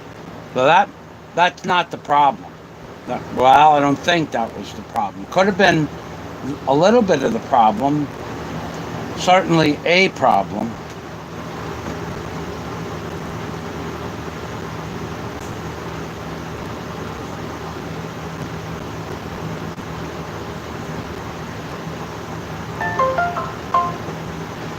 Okay, so this is what the carburetor looks like. I don't imagine they could charge me more than $35 or $40 for this. And worst comes to worst, maybe they'll have the bubble and not the carburetor. I don't know. I don't see a number on here.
Yeah, I remember this bubble costing about $7 or $8. So if they charged me $30 for a new carburetor, I already saved $7 for the bubble.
Okay, so the next thing is to get a container to put this stuff in so that none of the pieces can disappear. Plastic bag, a box,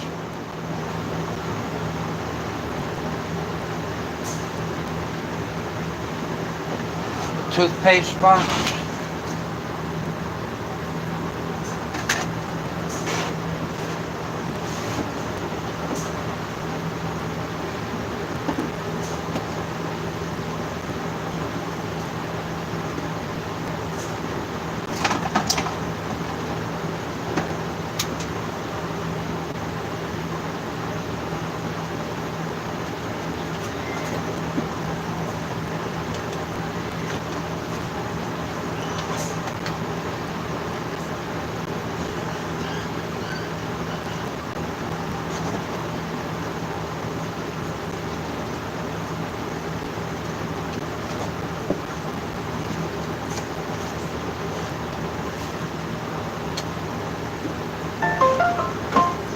toothpaste box. Works fine.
I'm looking for a designation number.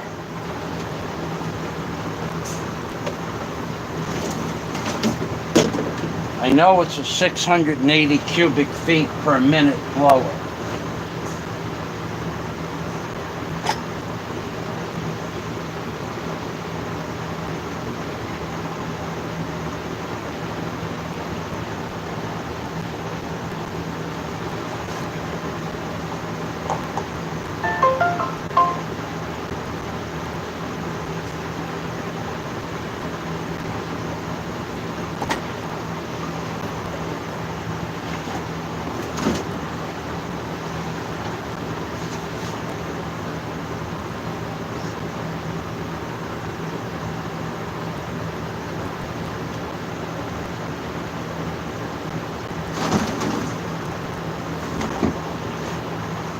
I also know I have the book for this in the house, even though I bought it many years ago. I think with my book box, I moved that book box to the Philippines.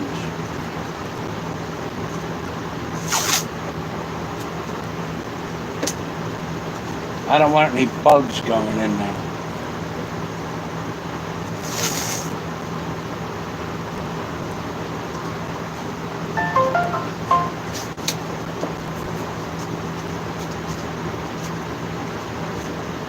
Okay, so this is not the number. That's just the number of the. This is a Shindawa pull recoil, but it's an Echo blower. The same company, Shindawa and Echo. Same. Well, for this model, for this blower, many of the parts are interchangeable.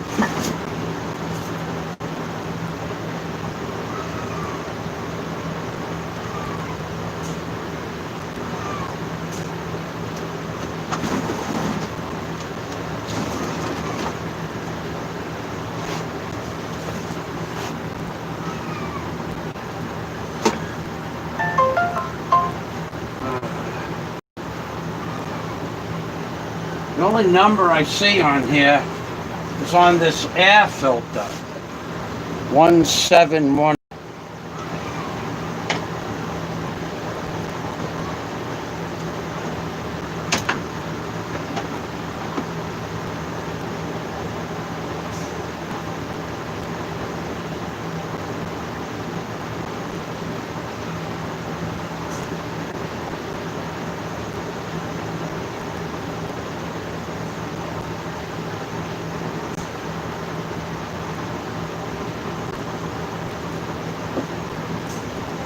That carburetor should be self-explanatory.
Uh-oh.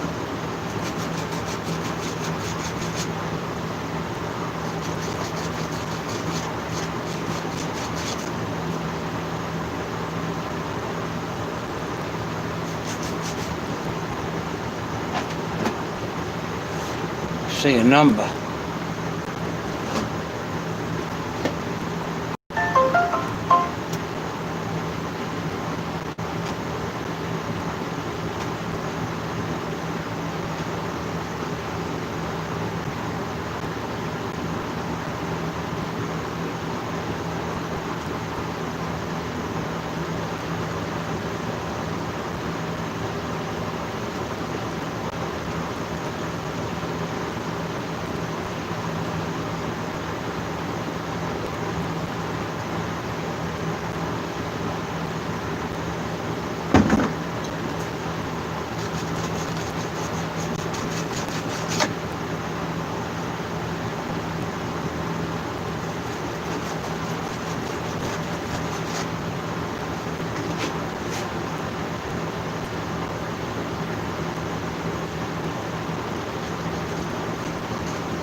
reason I covered this stuff up without Karen, when I bought it in 2007, I bought it from a local store. Same guy owned the store for 10 years. And the next guy that buys the store is going to sell the same product. So they would know what it was without the number. But me, not so much. It's a 2006 model.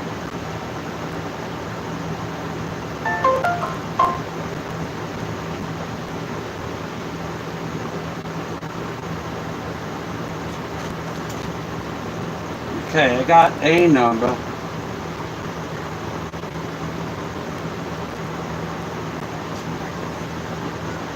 Family 5 Echo Hotel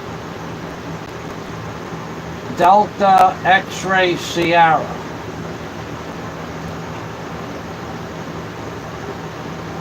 Space 606 space.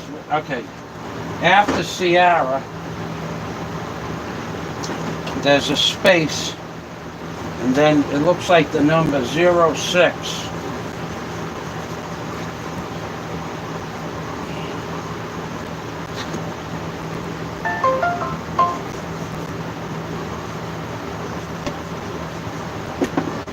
Yeah. Okay, so 5 Echo Hotel Delta X-Ray Sierra 0635 Kilo Beta.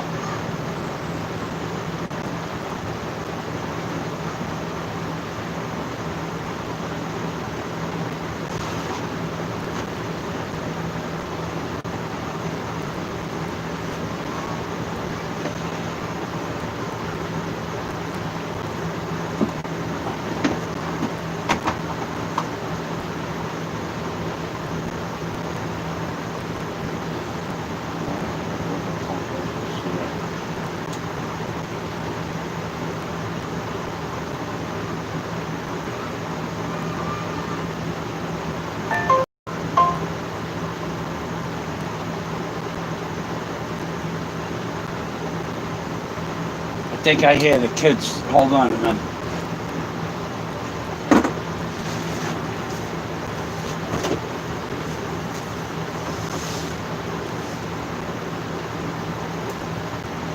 Yeah.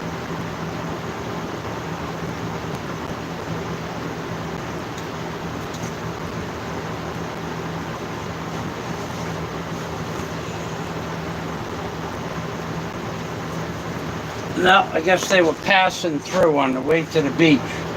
Okay, so 5 Echo Hotel Delta Sierra 0635 Kilo Baker.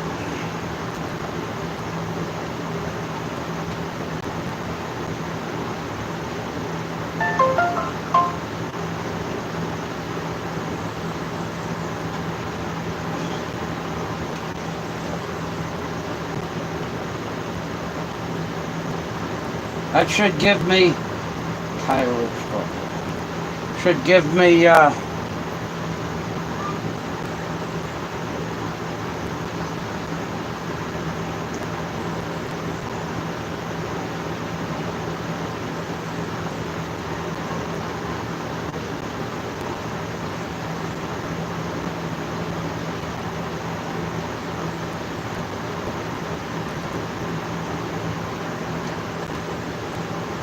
give me what I want. That's the engine. I should be able to get the carburetor for that.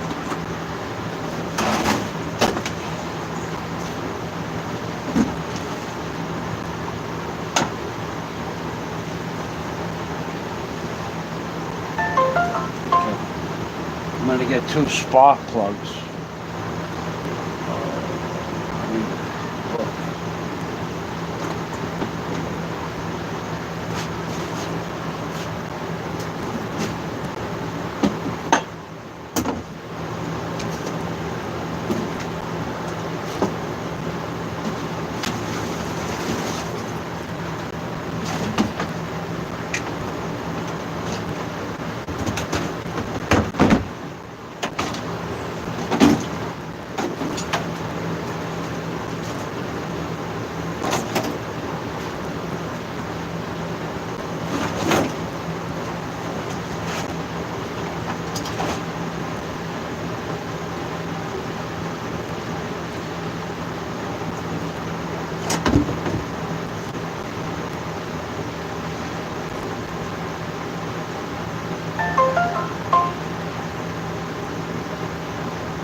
All right, I'm done.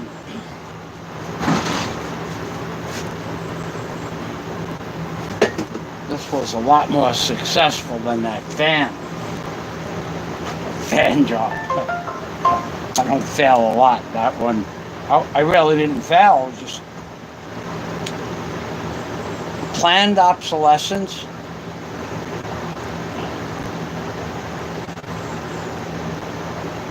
With a wiring system to the fan harness, to the fan field coils, that was not removable or fixable. Not with the tools I have. I'm sure that any electronics store could have put the wires back together if it would even work again. I think there was just a bad internal coil wire, and that would just be not fixable. But I'm very happy about today's outcome. All right, so we're gonna end this. I'm gonna go out and take a bath now.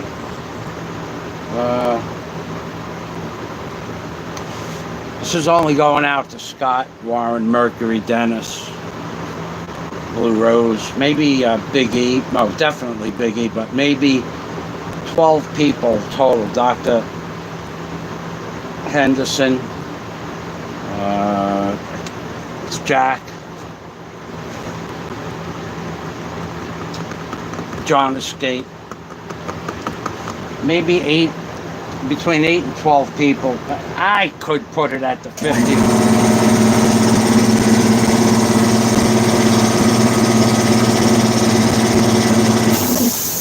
I could put it at the $10 range in Patreon. I think that's what I'll do. And then send it out to the other people individually, the long-term friends. I have like Dave Exline. I won't mention the lower levels, but those have been my friends for years, so typically I send them everything, no matter what their level is, because they've been with me for 2.5 years on Patreon. All right, so you can see I'm moving around a lot. I gotta get outside. I am sticky, hot, sweaty, and I have to diddle. Okay.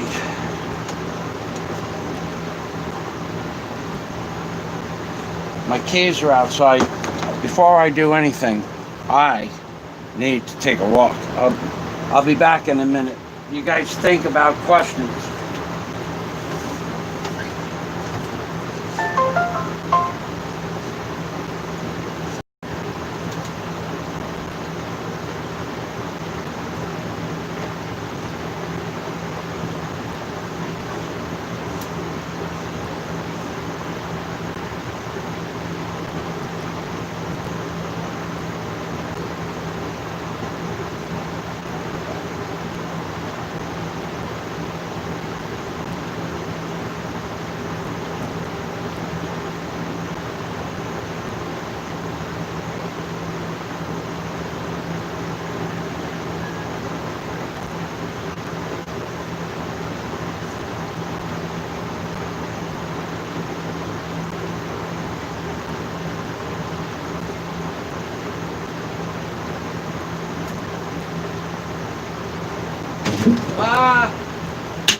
All right, well, I would not call myself Filipino just yet, but we do have to still take bucket baths. It's going on 4 years. You've never heard me complain about it because it's just something that has to be done. But I told my brother the other day I would like to stop taking bucket baths, get on with doing what he needs to do with the house. And New York City is shut down. So he's going to do the best he can with what he got. And by January, we should have all that straightened out. But I said to him, I got to bathe out of a bucket. How could you do that? I'm going, well, because you didn't sell the house in 2009 when you were supposed to. And it was an option at the time, but in 2009, if you remember, the housing market was destroyed, so it came back up. But when it came back up, he was retiring, and his girlfriend broke a leg, and she was in the hospital, and she broke another leg. Things just didn't work out good, and therefore I take bucket baths for 4 years. That's right. Let me blow this off. I got it. Ow! Ooh! Ah! Yeah, God, that's where the rat chewed through the wire.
Okay, so we're gonna share.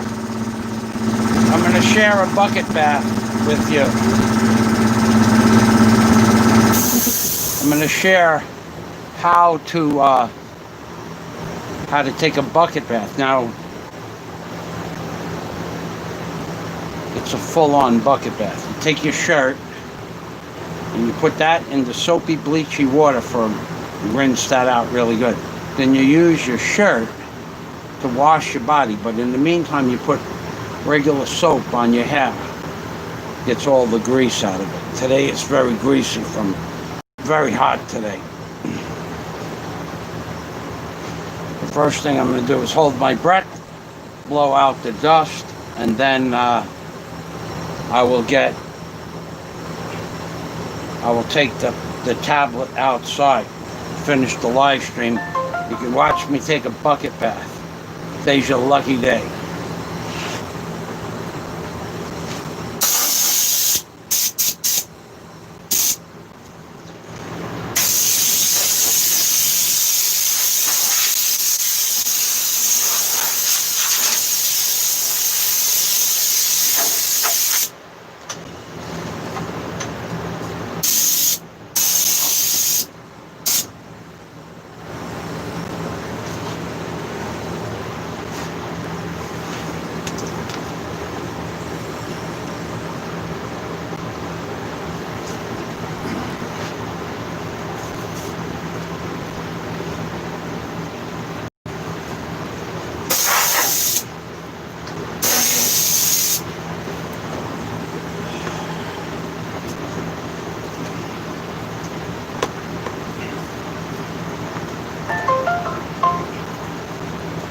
All right, I will be taking the tablet out. I need the drill in the house for tomorrow morning.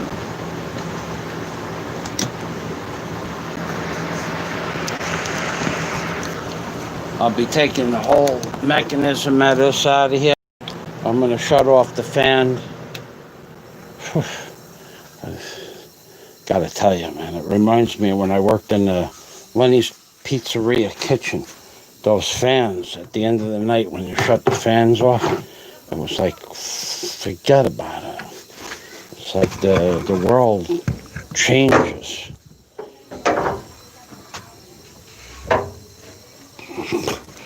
And the world does change. You don't got 50 decibels of air blowing in your ear every 30 seconds. Okay, let's see where we are here. First thing I'm gonna do, put that there. Second thing, put that there. Third thing, make sure we don't get down past the waist. No problem. Fourth thing, gotta make soapy water. Gotta close off the container. Just gotta go in the house.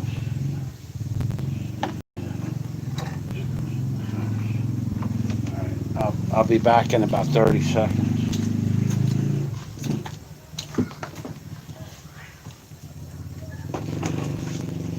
I might as well get the, I'm gonna unlock everything.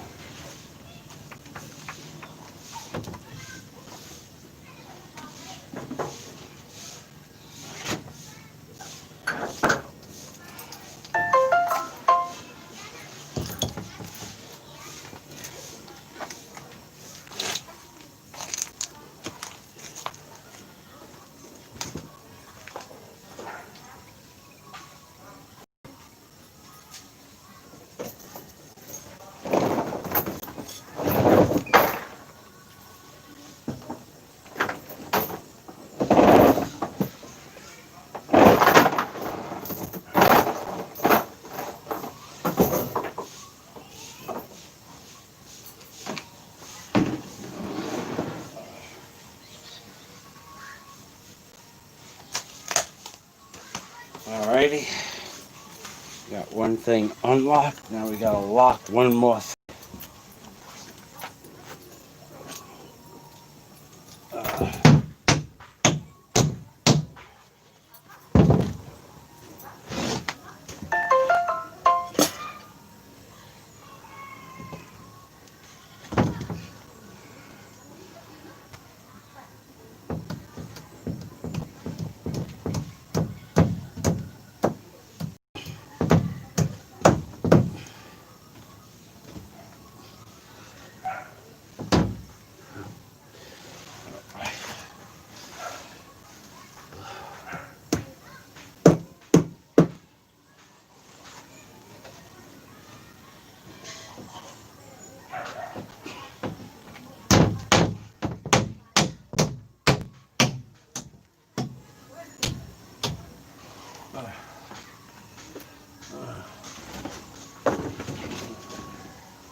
All right. We're there. We're right there. We're right at the bucket bath. Wow. Shirt is not soaking wet, but damp. Sweat damp. All right. So the first thing, we got soap in this little mayonnaise container. The next thing, bleach.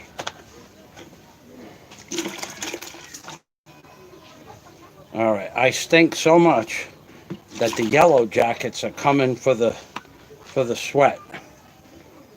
See them?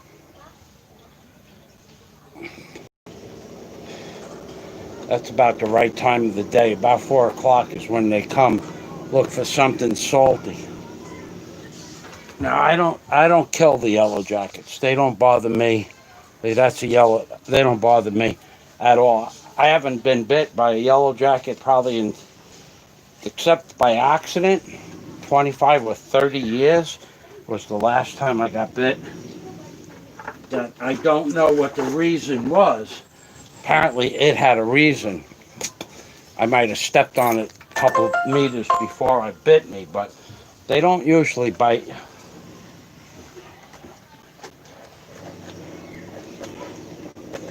All right, so the first thing you do is you take that shirt and you put it in there, and you get it. You get the bleach and the soap working in there, right? All right, so you're not going to get it so clean, and I don't care about that so much. The next thing you do is you start to take that. I have pants, so look, see the yellow jacket. Now you'll feel them. It feels like they're biting, but they're really just harvesting salt. That'll stop as soon as I put the soap on me. Okay.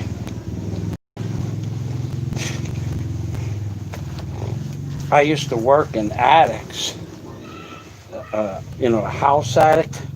Now, between me and the house is here, so I can take my pants off. Nobody from the yard, the front yard, can see. Not that they care. Philippines is pretty liberal like that. You'll be driving down the road or walking down the road, and you'll look on the side of, not every house, but some houses at 7 o'clock in the morning where everybody's taking a bath before they go to work. And you'll see multiple family members outside on the side of the house facing different directions, but taking a bucket bath.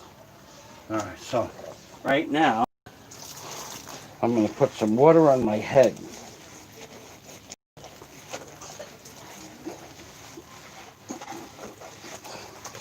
All right, now I take my shirt and I use it for a scrub brush. I have to write down scrubby material from the material stores in the mall before they go out of business. If they go out of business, but they ain't doing a lot of business. Now I put it betwixt and around the boys. I work it in there good. And then I do my legs. So the first thing I do is I get a layer of soap in everywhere. So the soap starts to break down the oil on the skin. That's the first thing. I'm going to come back up. I do my back and my chest again twice, because that's where most of the oil is. Okay? I do the underarms at the same time. 1, 2, 1, 2, 1, 2, 1, 2. Then I take it, go to the front, get that, and then I go to the other side. Then I do my chest again. And then put it on my head. I take this. Now this is just soap. Regular laundry detergent. Take a little bit. About, no, that's enough. About that much. Just a small amount. Already I can feel my hand getting hot from the chemical reaction of the soap. If it was powder, I could have used a little less, but when you throw stones in there, hard stones, you lose some to the ground. So now you put that in your hair. Now you let that soak. You get that in your hair good. You get it right down to the roots. It won't hurt anything. I've been doing it for 30 years. And you can see the head of hair I have. So I've been doing this since 1980, 1981 maybe. Because once I ran out of soap and I used the washing machine soap and it worked fine. And I kept soap in the house if I had guests. But I never used, well, if I was living with a woman, I would take a shower with her. I'd use the Head and Shoulders or whatever. But typically, I had my own solution in a bottle like that, and it was just dish soap, clothes soap mixed in with water, or just powder. And I would tell them, look, you don't use this, I'll use it. Because they would think that there's something different about the clothes soap. Oh, that's clothes soap, that's too strong. No, just don't put it on so strong. But it takes the oil out of your hair. One shot that I just did with my hair, when I rinse off my hair, it would be like shampooing it to the point that my hair needed to be cleaned. And the last time I cleaned it was the day before yesterday. So sleeping on it and then sweating all day yesterday a little bit, and then sweating all day today. I would have probably had to shampoo it,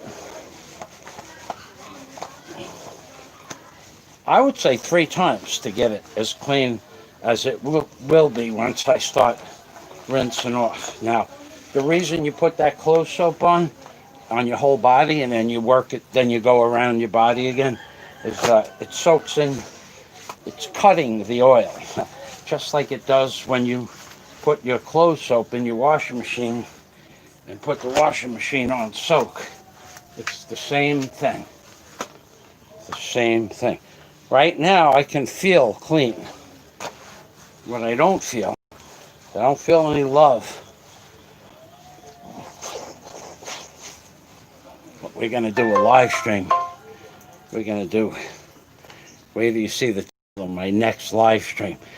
When you see the title of my next live stream, you'll know that I know, that he knows, that we know that his channel is just not worthy. But he will never admit that, and therefore he'll have to, and endless Jack says, you're going to jack him up. They're going to jack him up. Holy shit. Okay. Let me go get that rinse off now.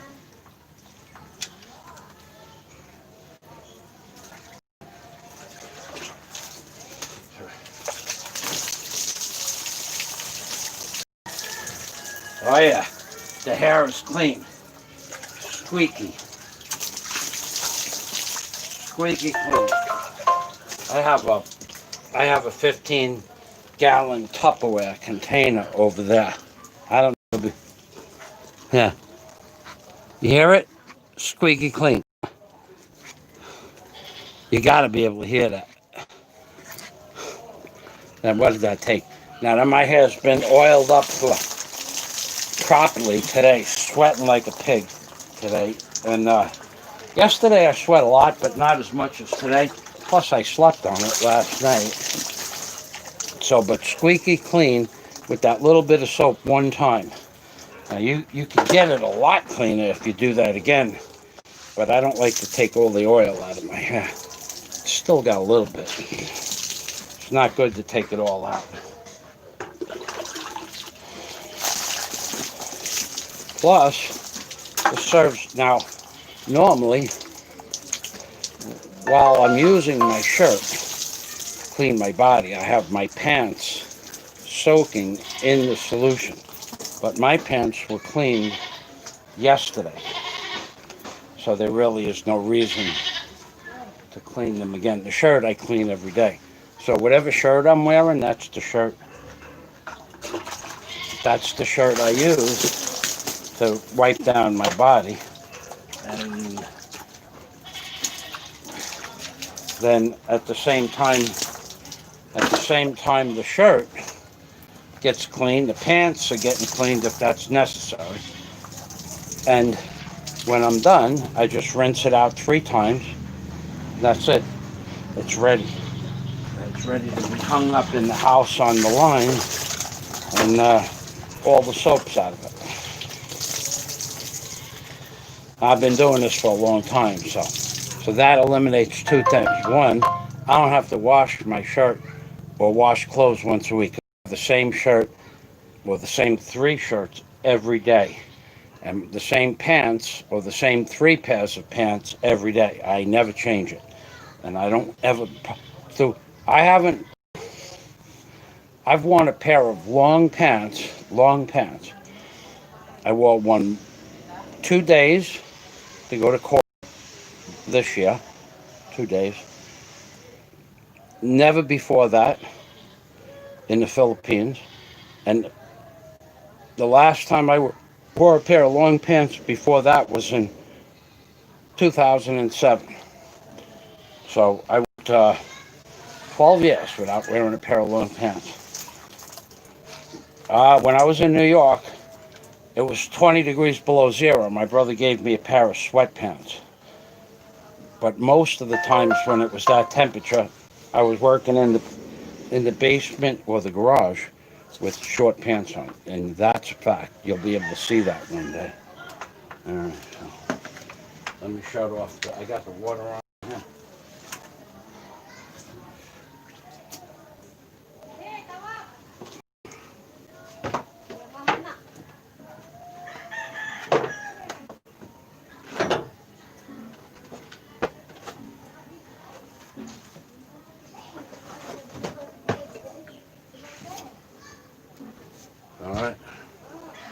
All right, I got to put my pants on now.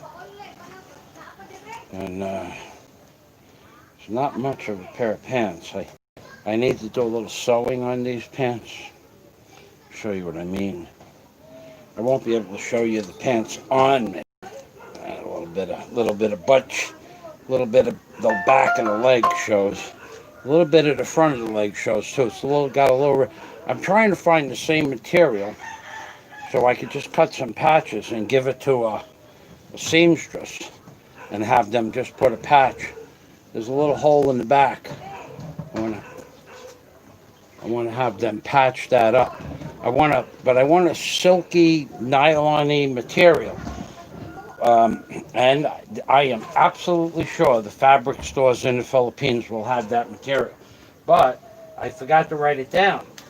So if I don't write it down, it's not like a high priority. But if I go in right now, right this minute, right now, if I go in right now and write down material for pants material, right now, go in there right now. Pants material. Water in for the kitchen sink. Pants material.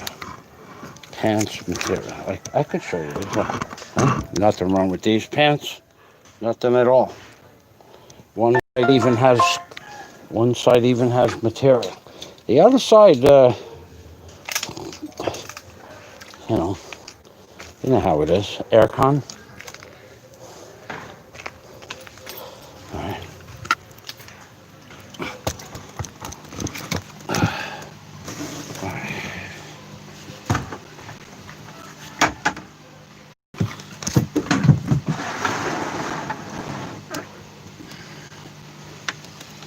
Oh boy, I like it. I actually like the lockdown to a large degree. I enjoy the lockdown because there's no people. I like that. All right, before I get going, let me put the Let me put the words. What is that?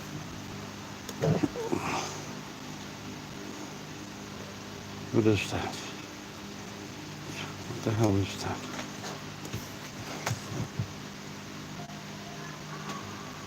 that? It's part of. Oh, it's a pack of cigarettes. Without my glasses on, I couldn't figure out what the hell that was. Let me write down material for pants. Then, on Thursday, I will have time.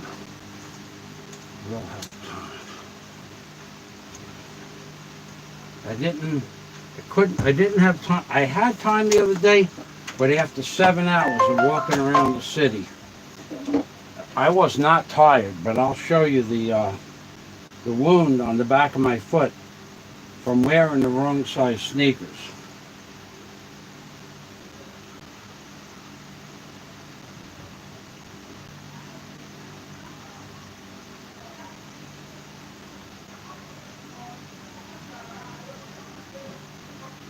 Okay, I wrote that down.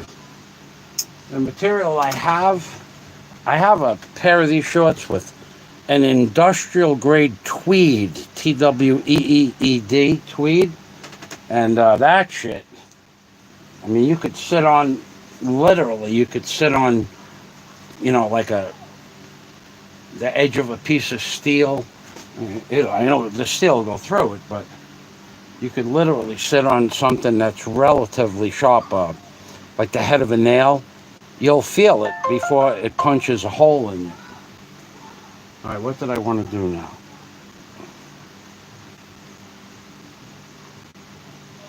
I think that's it. I did want to show my friends the pocket knife that my dad gave me when we were kids. It's made in, I don't know, Pennsylvania, I think. It's actually a tree saw. I'll do a live stream and show it to you. I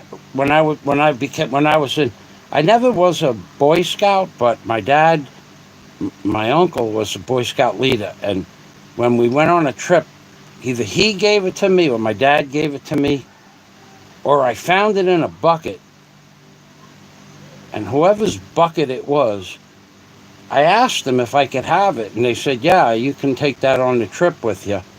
And we went to 10 Mile River, and all the canoes flipped over, except the one I was in, because my uncle wouldn't go over the falls, rapids, which was good, because I was like probably 12 years old. And everybody else's boat flipped over, and the water was cold. It was April. But yeah, I remember that day. Okay, so I remember it because everybody's boat flipped over. Other than that, I don't remember a lot of the camping trips. All right, I'm gonna give Warren a call.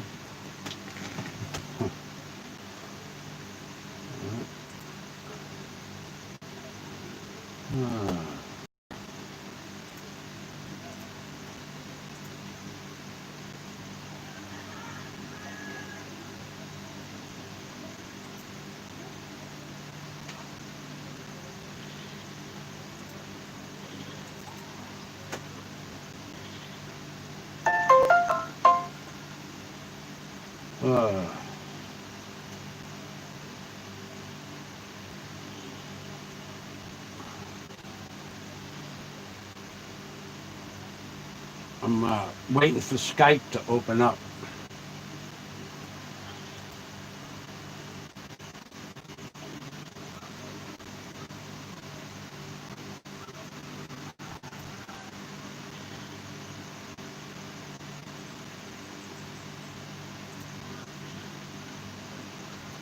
All right, what I got to do is shut off a couple of programs.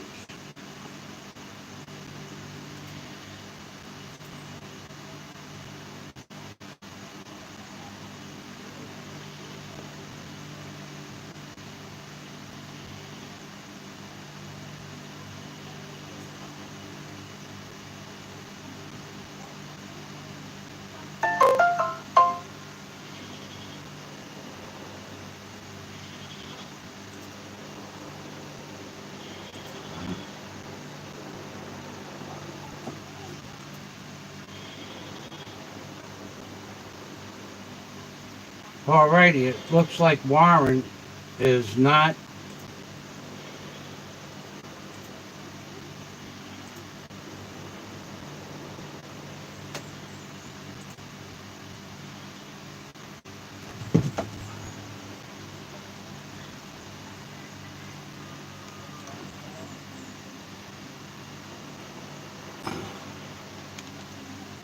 Looks like Warren is not available. Alright, so that's it. I'm done. Oh, let me show you a wound on my foot. It's not pretty. It's just not pretty. Gets better, it gets worse. Gets better, it gets worse. Gets worse. Today it's not so bad.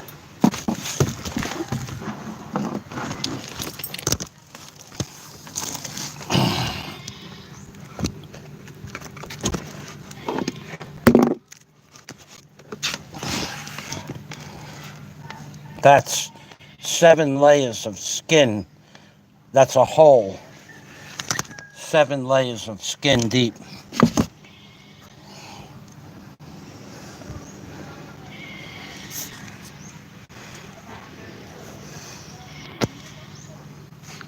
I'll show it to you. That's a hole in my foot. 7 layers of skin deep. So basically, what you see is just red. It's just red. What it is. It's what it is. It is what it is. I'm not happy about that either. Okay, let's spin that around. Okay, that's it for now. Today is August 11th, 2020. Oh yeah, my hair, I could feel it. It even looks clean. So I'll be doing a live stream in the morning, but I'm sure this will be loaded by the morning. Okay, I'm being permy. I'm done. Hope you guys enjoyed the video. Don't share it with anybody. If I sent it to you, unless you're a doctor or or a lawyer or Interpol can share it. Scotland Yard, you can share it. Philippines, cybercrimes, you can share it. And also Australian cybercrimes, you can share it. And the international courts and lawyers, you can share it. I'm being permy. Have a nice day. Bye-bye for now. I had to shut this off. Okay.